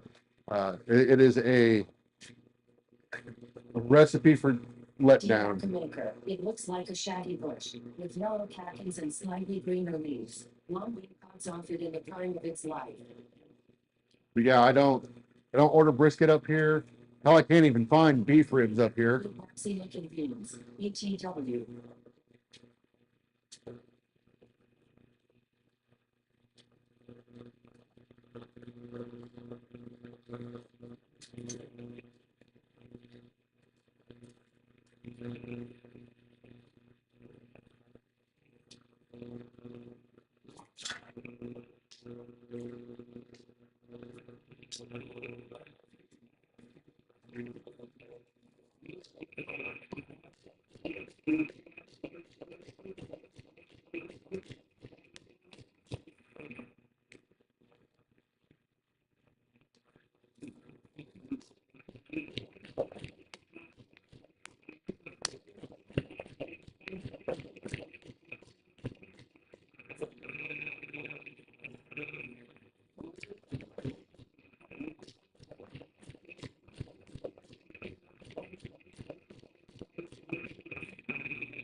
Speargrass Forge. Every forge show turns to talking about food eventually doesn't avail.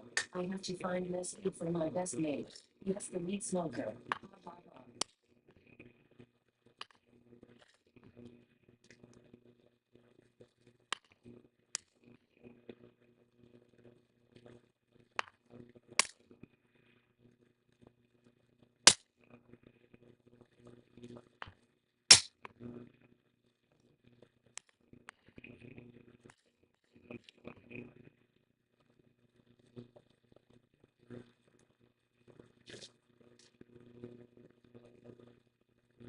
Tobacco maker. I don't know how mesquite could get over there. Though it's not a good tree for woodworking or for anything but burning. Tobacco maker. Not even for shade. Take care.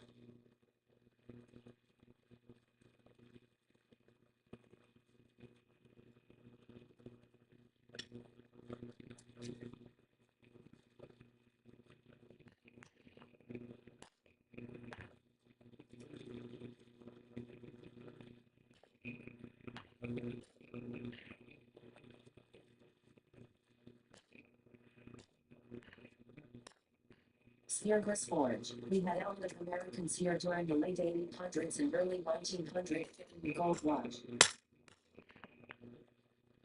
All right. Call that one done. Tobacco maker. Your blue gum eucalyptus at least made shade over here.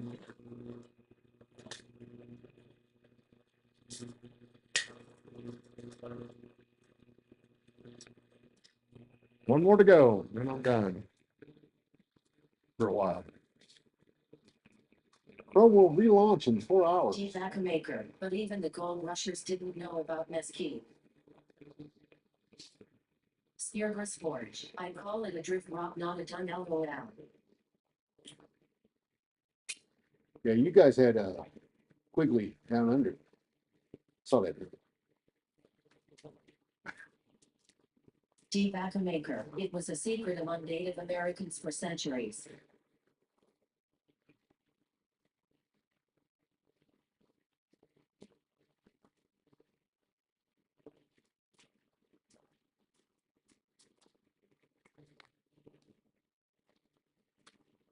I had the worst night's sleep. That's well, not true. Oh, well, I don't even know what time I woke up. I had to pee so A bad. food source and a shade source. It was one of those like peas that felt like it took forever. Probably took a Tobacco minute. maker. The bean pods were life-saving.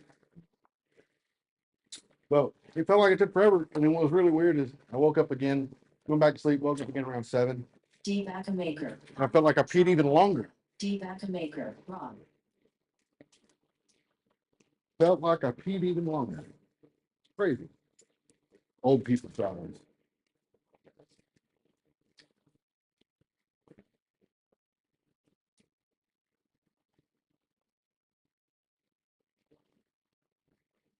Tobacco maker. I've been where you were.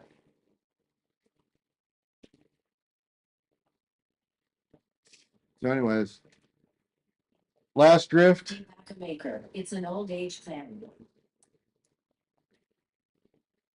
Yeah. Last drift. I needed 6 total, so this will wrap up the drifts that we need for the hammer class. I'm still confused as to why they didn't. I don't mind. I'm still confused as to why they didn't order the hammer eye drifts with the stations that they ordered. But we got them covered. No big deal. They really don't. Take. They don't take that long. Honestly, this is what I'm doing now. If I would have been doing this in a gas forge, I'd probably be done. This is one of those operations where gas is great for it. State check raw. That was one of the first symptoms of my dad's big C. That and back pain, hip tightness. I haven't had any of the back pains or hip tightness. I think it's I think it might very well had something to do with drinking way too much chocolate milk before I went to bed. I'm sure that had nothing to do with it. I need to tell my wife to stop buying it because I'm pretty much the only one that drinks it. Tobacco maker. Okay, Rob. What are the standard dimensions of a hammer eye? Depends on the hammer. There's actually, if you look up, I might be able to. I won't be able to do it now, but there's a chart from the government. Actually has a chart, standardized chart of hammer eyes, size, and weight and shapes. That's why I asked for a standard. Tobacco maker. Elbow down. Tobacco maker. Standard. We just kind of go by the size of the hammer. So like a 3.5 pound hammer, I don't know what that is, inch and a little over an inch this way, and slightly over half that way. We just try to make it an appropriate, like, you know, that this size eye would not be an appropriate eye for a 5 pound hammer, which I have right here. See the difference. So the 5 pound hammer has a significantly larger eye.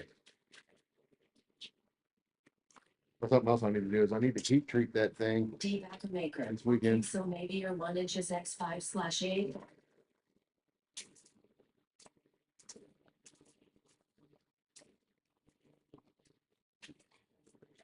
Tobacco maker or 1x3/4 inch. Again, it depends on the size of the hammer. Yes, a 3.5 pounder, 5 pounder, yes, probably slightly over an inch and 3/4, inch by 3/4. We don't size them to a standard. Department of Commerce. Forge tool simplified practice recommendation for oval handles. Handle eye width equals 40% of hammer width. Handle eye length equals 125% of eye width. Tolerances plus 1/16, 1/32 max. Speargrass forge. Tapered sledge eyes taper to center 4 degrees on long axis and 3 degrees on short axis. This is for punches and finished holes. Note that the above is for a true oval. There you go.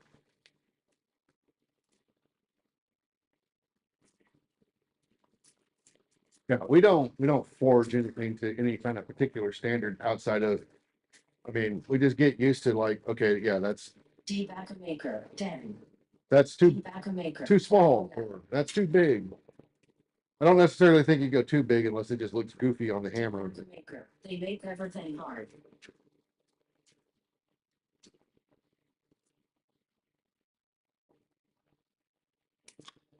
Speargrass forge. My Google food is maxed out. Hello down.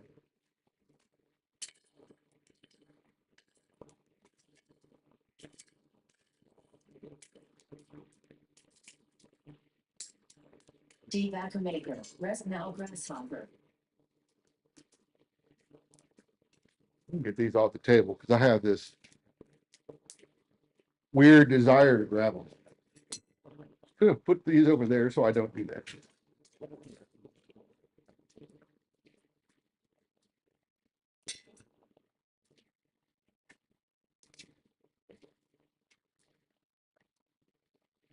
It's not hot.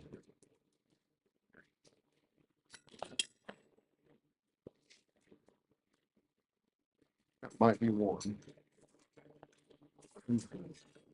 Get all this crap off my table. This one needs to finish. Put this over here. They'll all need to finish eventually.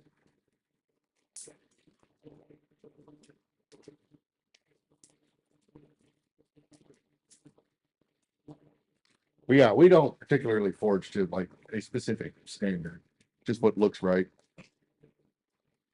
You get used to that, I guess. After a while, it's like, okay, yeah, that's that hole's too small. We need a bigger hole.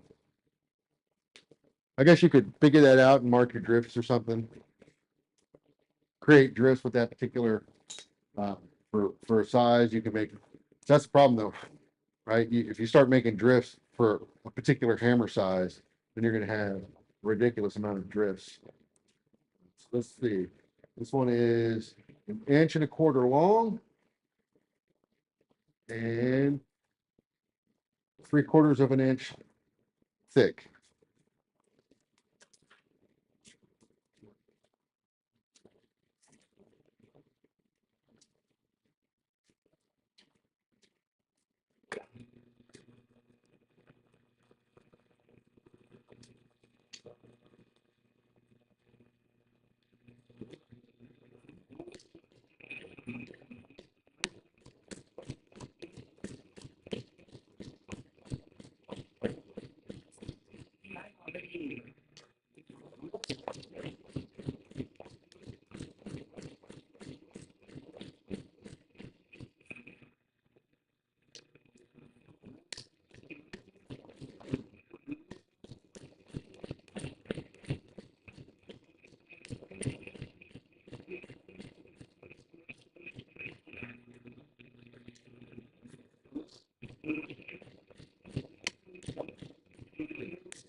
Debug maker. Okay, so here's a question I've not seen addressed before.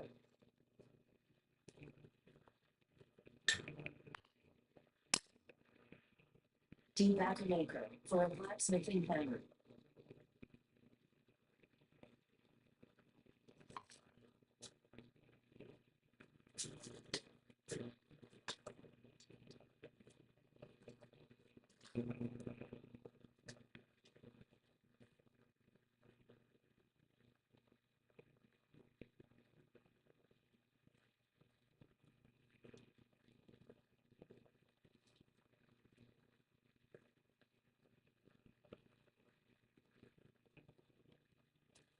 Debug maker. Will I not give you one for a sledgehammer or for a claw hammer?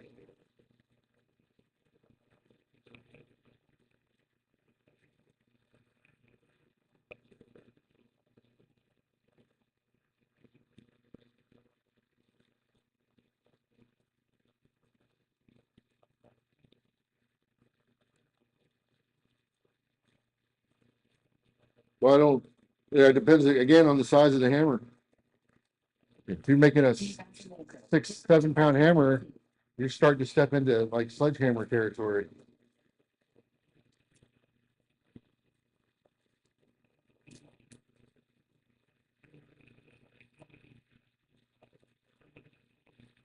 Debug maker. A 2-pound hammer. Yeah, 2 pound hammer, Maker. Say.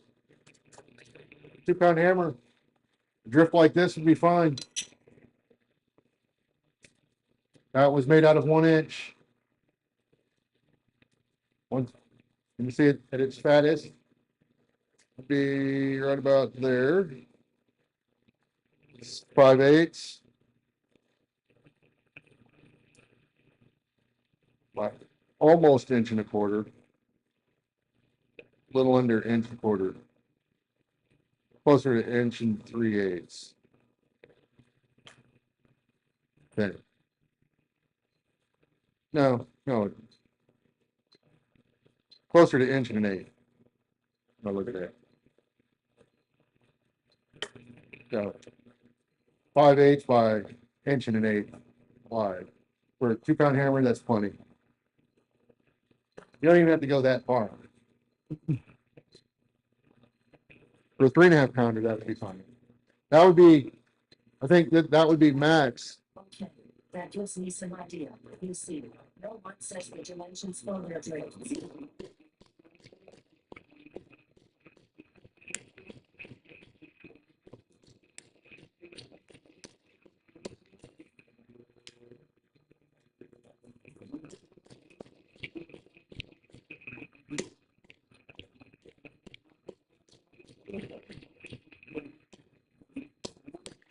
Spearless Forge. Claw hammers have had ATC as a standard since the late 1800s, so more like a slingshot, you'd hazard a guess.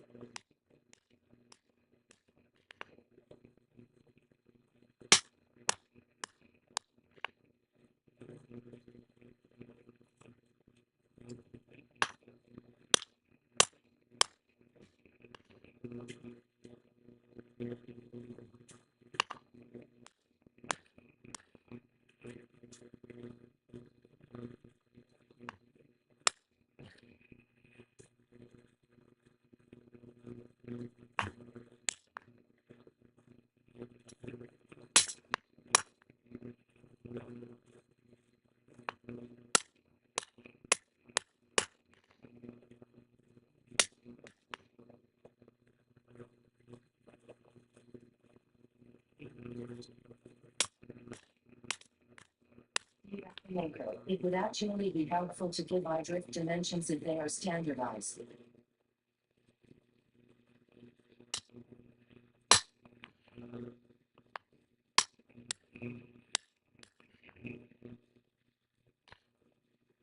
Maker. Not that I'm going to make a hammer anytime soon. Maker. Download app. Maker. I'm not that advanced one.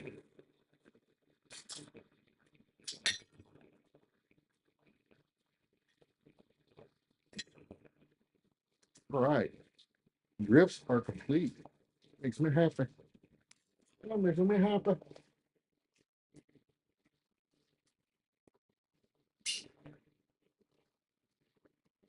Speargrass Forge. I think I have a set of plans for that tobacco. Give me 10 to finish this smoke and I will have a look. Like I said, there's a chart out there that will show you standardized. I mean, if you really feel the need to have a standardized sizing, Maker. Dang it. That was supposed to be. you know, if you really need that, instead, we don't force that with it. The important thing is getting the tapers correct on your drift. And if you look up the Maker. I don't need OE. Maker. 1.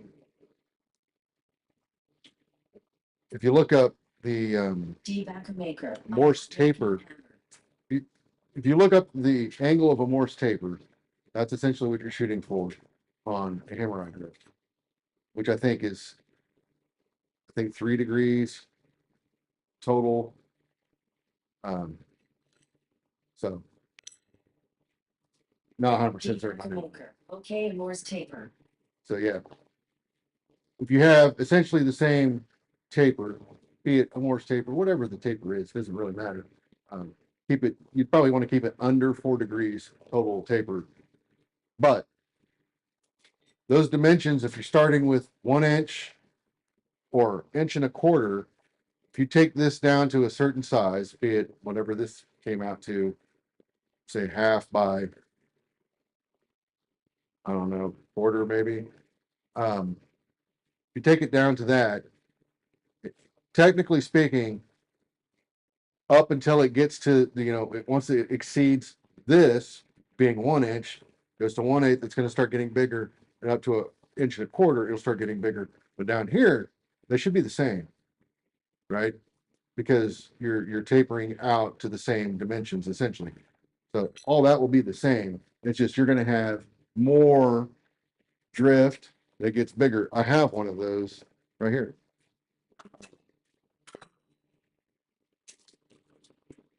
I'm pretty sure D. Maker. No, it's not. Is that a 7-to-1 ratio, like a dovetail in woodworking?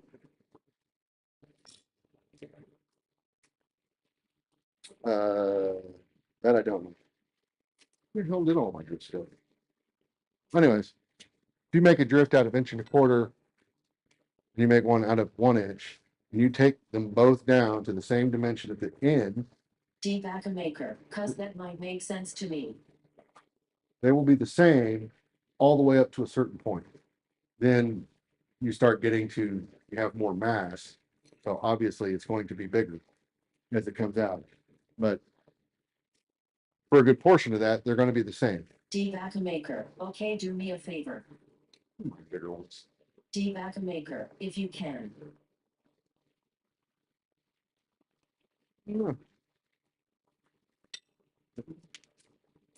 That one over there. Oh, that's a small guy. I bet you they're in my toolbox outside. Anyway. Yeah, I mean, for most hammers, that's going to be enough. You need to go bigger, you can go to 1.125 inches. That'll take it up. If you need to go even bigger, 1.25 inches, and then you're starting to get into the sledgehammer territory at that point. I only have like one hammer eye drift made from 1.25 inches. D. Maker, take that drift and put a straight edge on the outside tip and motor back 7 inches.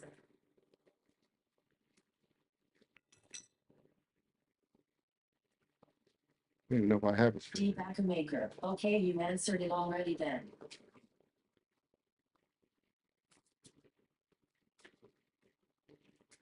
Can't see it really. Good.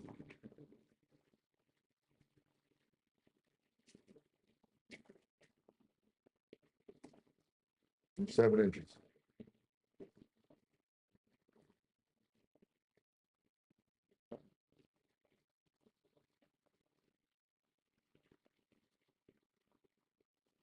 D. Maker, yeah, I see it now.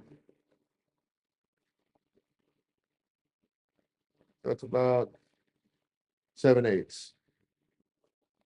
Coming back 7 inches and 7/8, which I think was about its widest point, if I recall. Looked like it anyways. Yeah, so that's pretty much all the same, and then it starts to fade back in. But right here, that's all the same. D. Maker, that's the same angle as a dovetail joint in woodworking.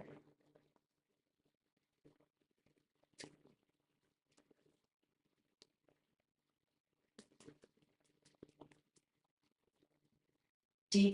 Maker, it's a 1/7 Russian, which is fantastic. D. Maker, ratio not Russian.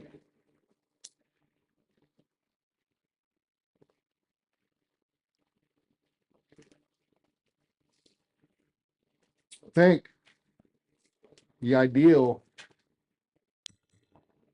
taper is D. Maker, I know that angle. I can do that number 2W.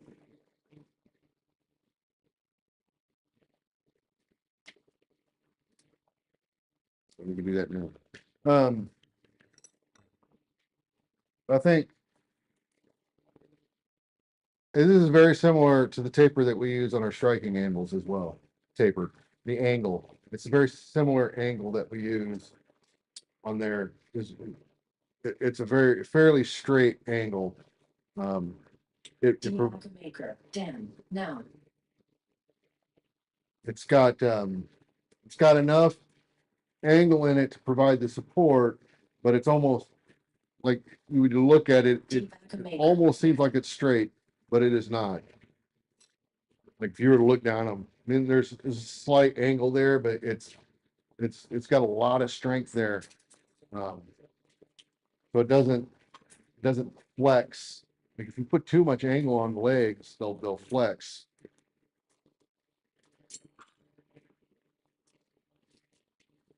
D. Maker, 1/7 or 1/8 is a common ration for a lot of tapers in all sectors. Oh, good Lord.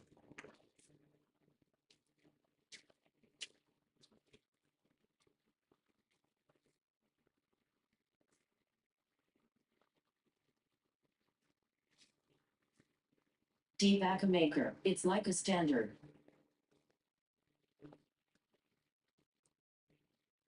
Yeah, I mean, if you really want to get fancy with the ratios, make it 1 to 618. Or, 1, 2, 1, 618. And then you start getting into some craziness. But yeah, what we model our hammer eye drifts after the Morse taper, essentially. D-Vacuum Maker, it's an easy ratio to find. That's a 1-inch drift. So this is one that Ed Brazil made, right? So this is one of Ed's. Where's that? Here's the one I made. Measure back 7 inches and then across 1 inch and you got it. So if you look at that, they're very similar.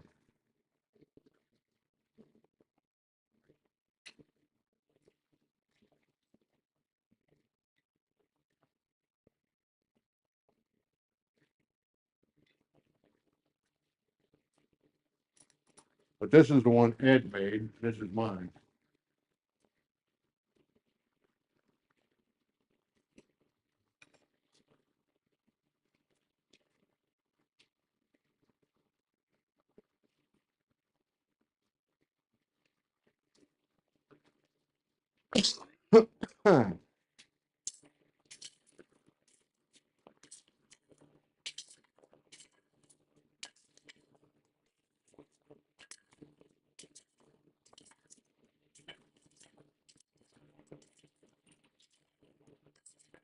Yeah, there's definitely some anthracite still on this table. I know that because it creates like a white ash dust. I'm seeing a lot of that in here.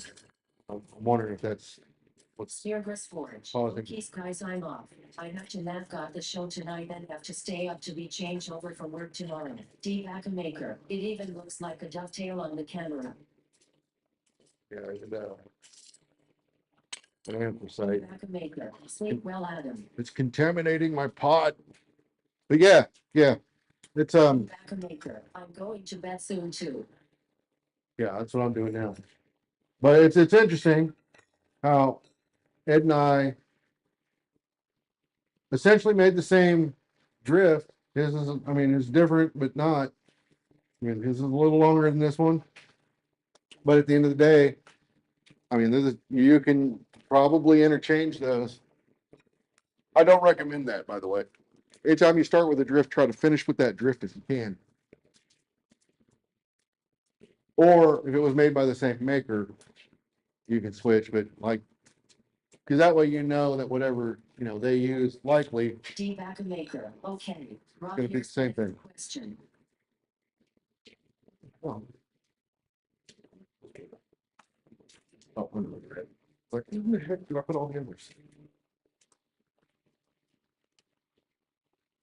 One more start. D-Vacuum Maker, how far and do you drive the drift? Again, that depends on the size of the hammer. I can use that drift for multiple sizes of hammers. I can make a 1 pound hammer with this up to a 3.5 pound hammer with this.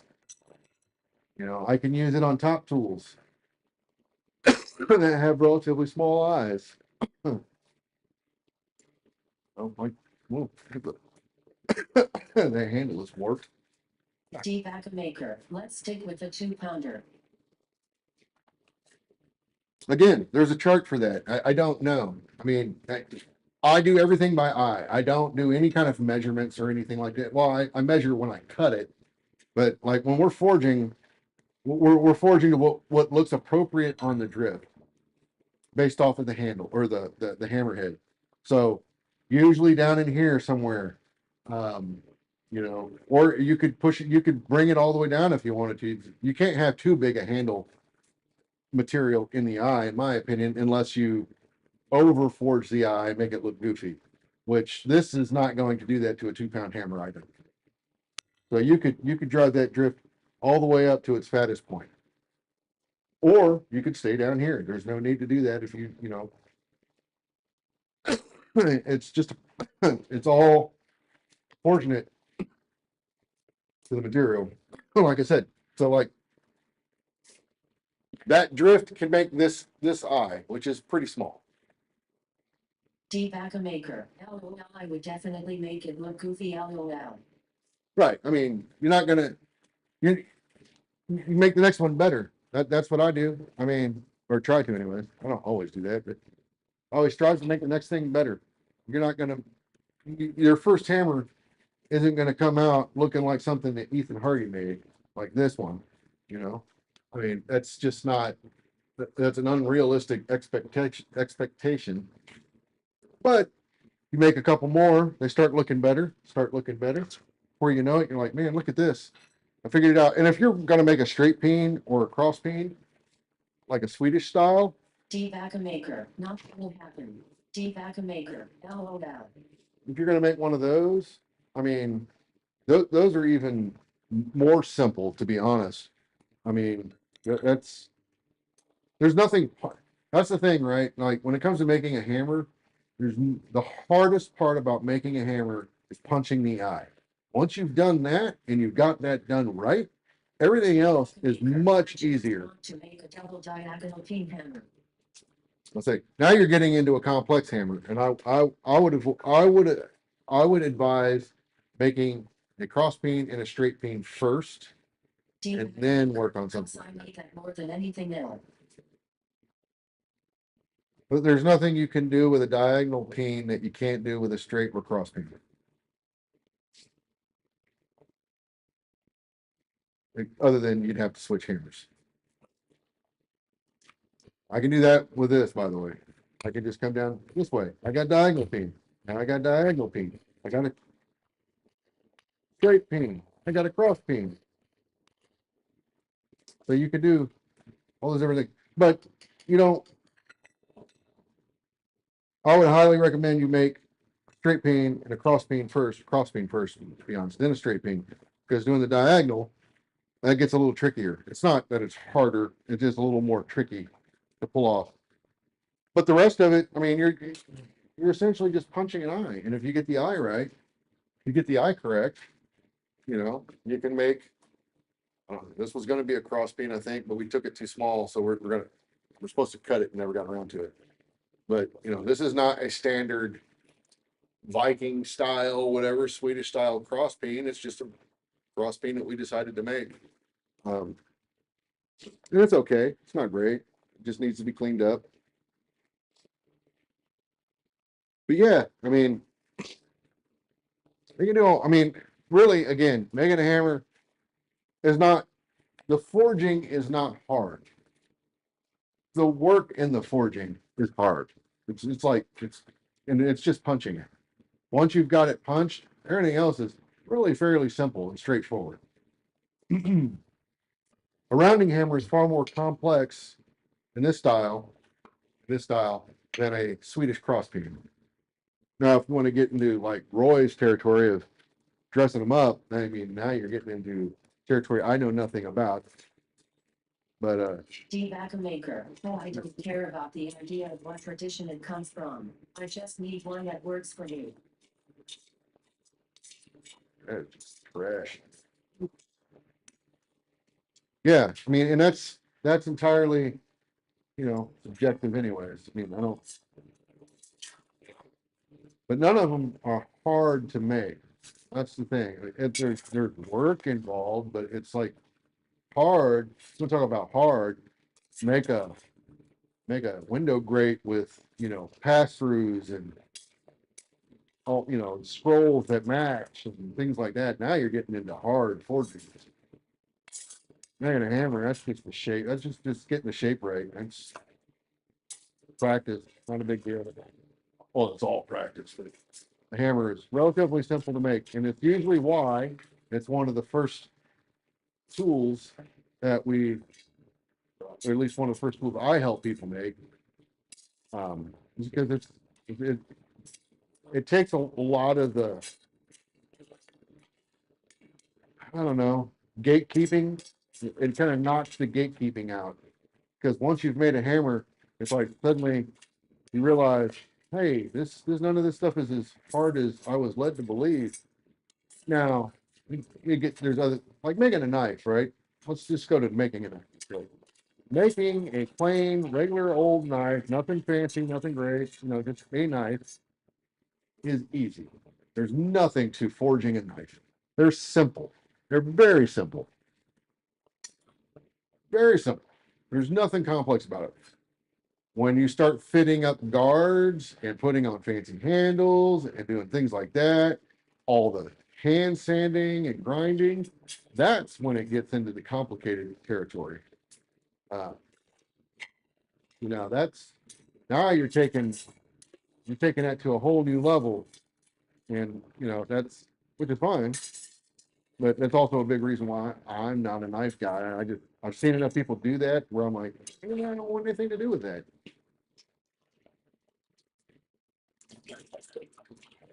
That's a big reason why I'm not into woodworking, to be honest. There was just so much handwork going on after the basics. I was like, man, this is not really what I kind of signed up for.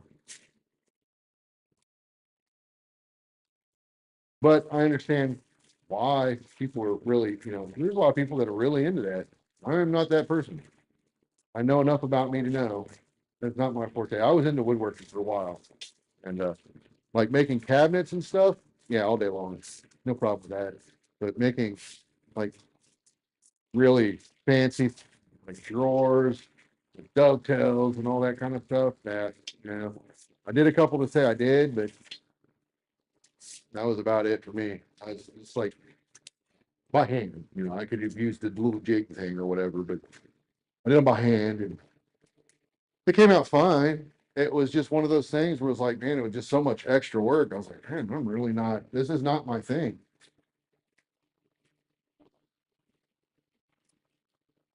I think that's why I gravitate towards forge to finish work. It's all about getting it done as much as you can under the hammer. Very little grinding done after the fact. D Maker. I'm sorry. I was so into your Street 5 ring that I forgot to bring my care equals target as T. I'm sorry to him and I am sorry to you. Got to bring my care equals target is T. D Maker. I should have been more mindful in all ways. I don't even know what that means, bro. But whatever. You ain't offending me. And I don't think you offended Adam. Is there somebody else I missed? I don't know. I'm gonna start breaking some of this down, but I'm gonna leave it going until I'm close to the last thing. D Maker. I have a veteran who is on dialysis. And the who? Oh, D Maker. And he asked me to make him some tea. oh well, yeah. D Maker. And I forgot to check on his tea. Well, you better get onto that tea. They come rolling out and be like, yo, my tea. D Maker. I was fully into this. D Maker. Elbow down. D Maker. He already got it. No, good deal. D Maker. And then said, I got my tea.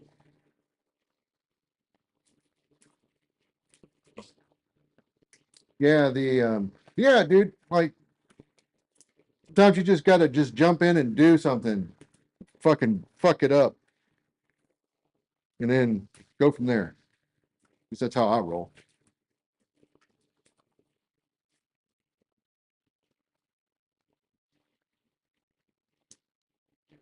I don't have any D Maker. To make me feel guilty LOLH as a BCH. that's some crazy shit.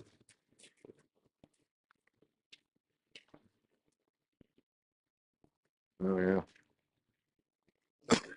But yeah, I don't when it comes to certain things, like I'll try almost anything. But at my age now, I also know that there's certain things that I can look at and go, yeah, no, I can already tell that that's not something I'm going to be into. But forging wise, I mean, I'll try shit. I'll try anything. I don't care. I ain't scared. I do a good job of looking like an idiot, so I don't have any problems there. The joys of having a 14-year-old.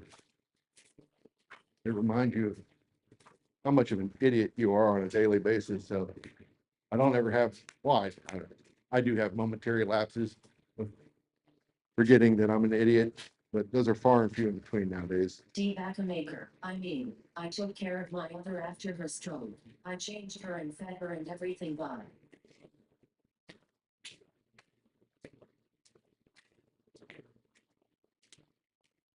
I gotta read that.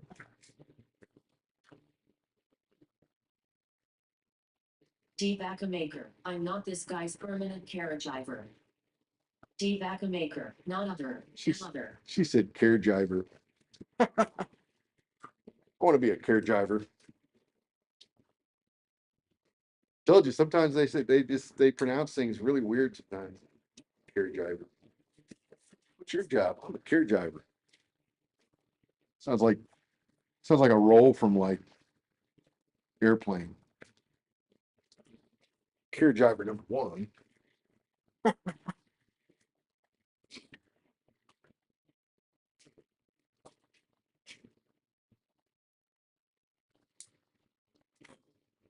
D. Maker. LOL map giver.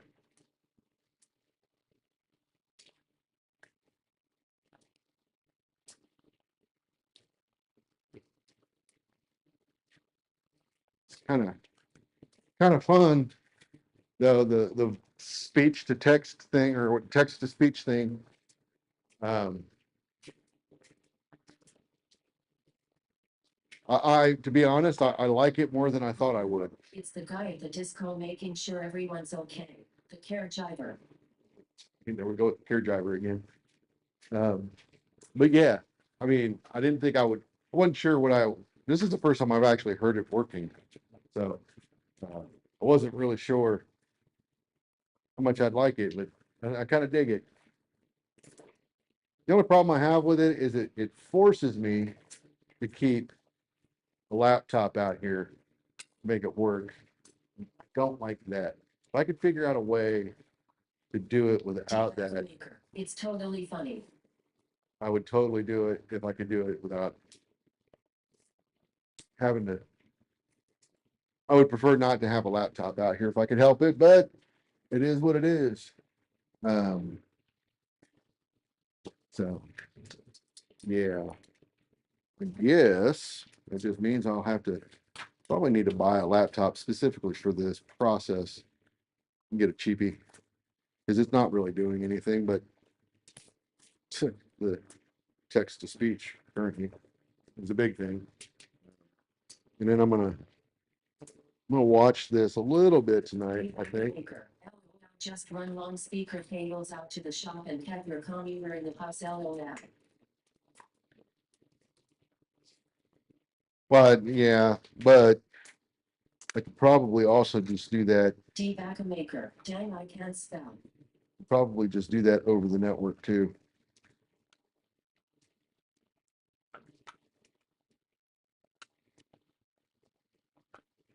Well, we'll see. I'll play with it.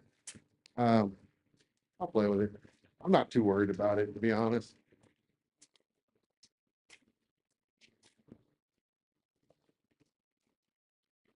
The one thing I don't like is about having a laptop out here is when I was forge welding the other night, and it did. I don't think it got the laptop, but man, did it get close. So I might need to make some kind of shield, like a or some kind of enclosure to put it in while it's out here. D. Maker. LOL as if we have speaker wires anymore. Yeah, you can do a lot of. You can do a Bluetooth, but Bluetooth wouldn't work for me. A Faraday cage. Yeah, yeah. So, like I said, you could do Bluetooth, but that wouldn't work for me because most of my desk, quote unquote, is in my basement, and I got a log cabin, and our logs are like 10 inches thick, so signals do not escape the cabin very well. Um, but there I can do things over the network, which would be ideal. I'm gonna cut this one. It's this one. Yeah. So I'm gonna cut this microphone off because we don't need it. Oh, wait a minute, what? There we go. So turn this one off. Take that out.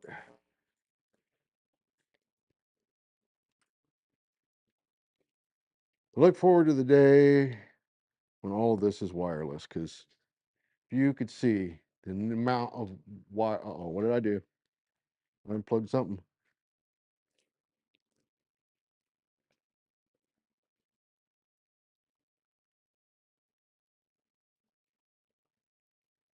Deepak Maker. So I am guessing we're shutting down. I am shutting down for sure. Maker, I still hear you. I managed to turn my monitor off somehow, but I look forward to the day when I can run a lot of this kind of stuff over the network, and it's getting there. It's not quite there yet. Well, it's there. I can't afford it, so I'm waiting for it to become affordable. Maker, thank you, Rob. It was great tonight. Yeah, I'm sorry I didn't make anything more glamorous than a stupid hammer eye drift, though. But I needed to get that done. And I don't technically, I don't say that. I don't normally stream on Saturdays, but I figured, what the hell? I didn't see anything else going on, so I figured, might as well stream it while I'm here. Give me something to ramble on about. Yeah, I think that's pretty much most of the stuff put away. So I'm gonna go ahead and take down the rest, which means I need to turn off the stream. Oh, Doomwolf. Damn, I missed most of the stream. What's your stream schedule usually? Deepak Maker, you underestimate the value of seeing a hammer eye drift being made.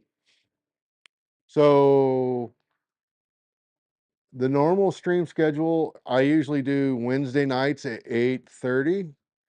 Um, yeah, Wednesday nights at 8:30 is usually when I try to stream on a regular basis.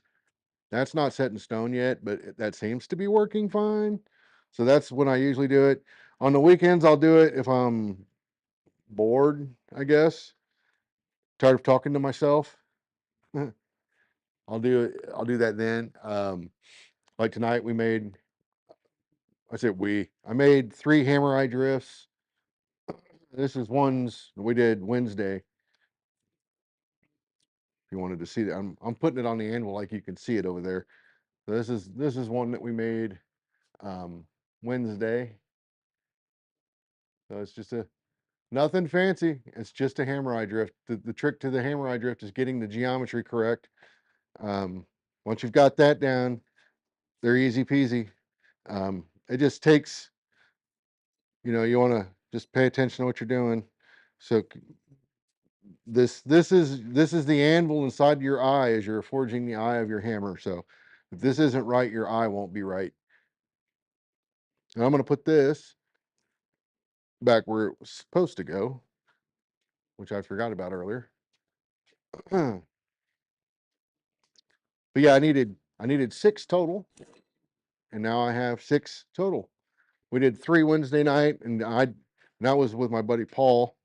He did 1, and I did 2. I had a head start on one of them, and then tonight I did the 3. Um, and if I was just gonna go and just do it, I would have used gas, to be honest, because I could have just thrown all 3 pieces in at the same time and just banged them out. That probably wouldn't have taken me more than an hour to do. Just, in a gas forge, not dicking around with a stream, just doing. It would not take that long. Um, however, where's the fun in that? I'm gonna close this door.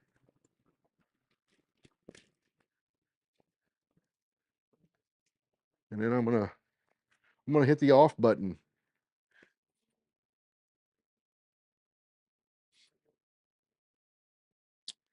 Yeah, I would like to do.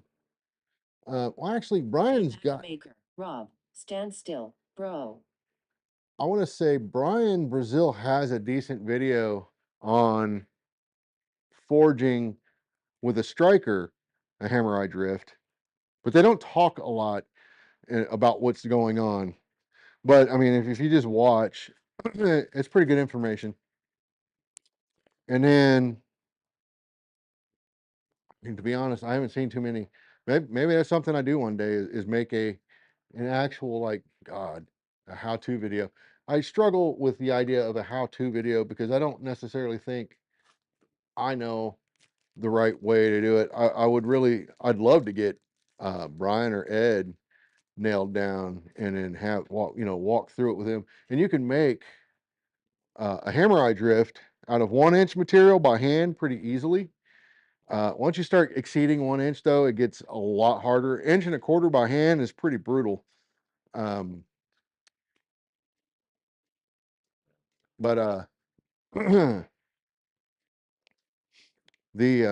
oh, you're worried about the text lady. I was like, what are you talking about moving around? Um, the but a 1 inch round, making that into a hammer eye drift by hand, not too hard. Good night, everyone. Thank you, Rob. It looks like I am the last one here. I appreciate your responses to my question. Yeah, no problem, man. Take it easy. I'm gonna put an end to this myself, so I can go in and listen to me ramble, and then maybe I can figure out where in the hell in OBS it's doing the thing I don't like. So take it easy.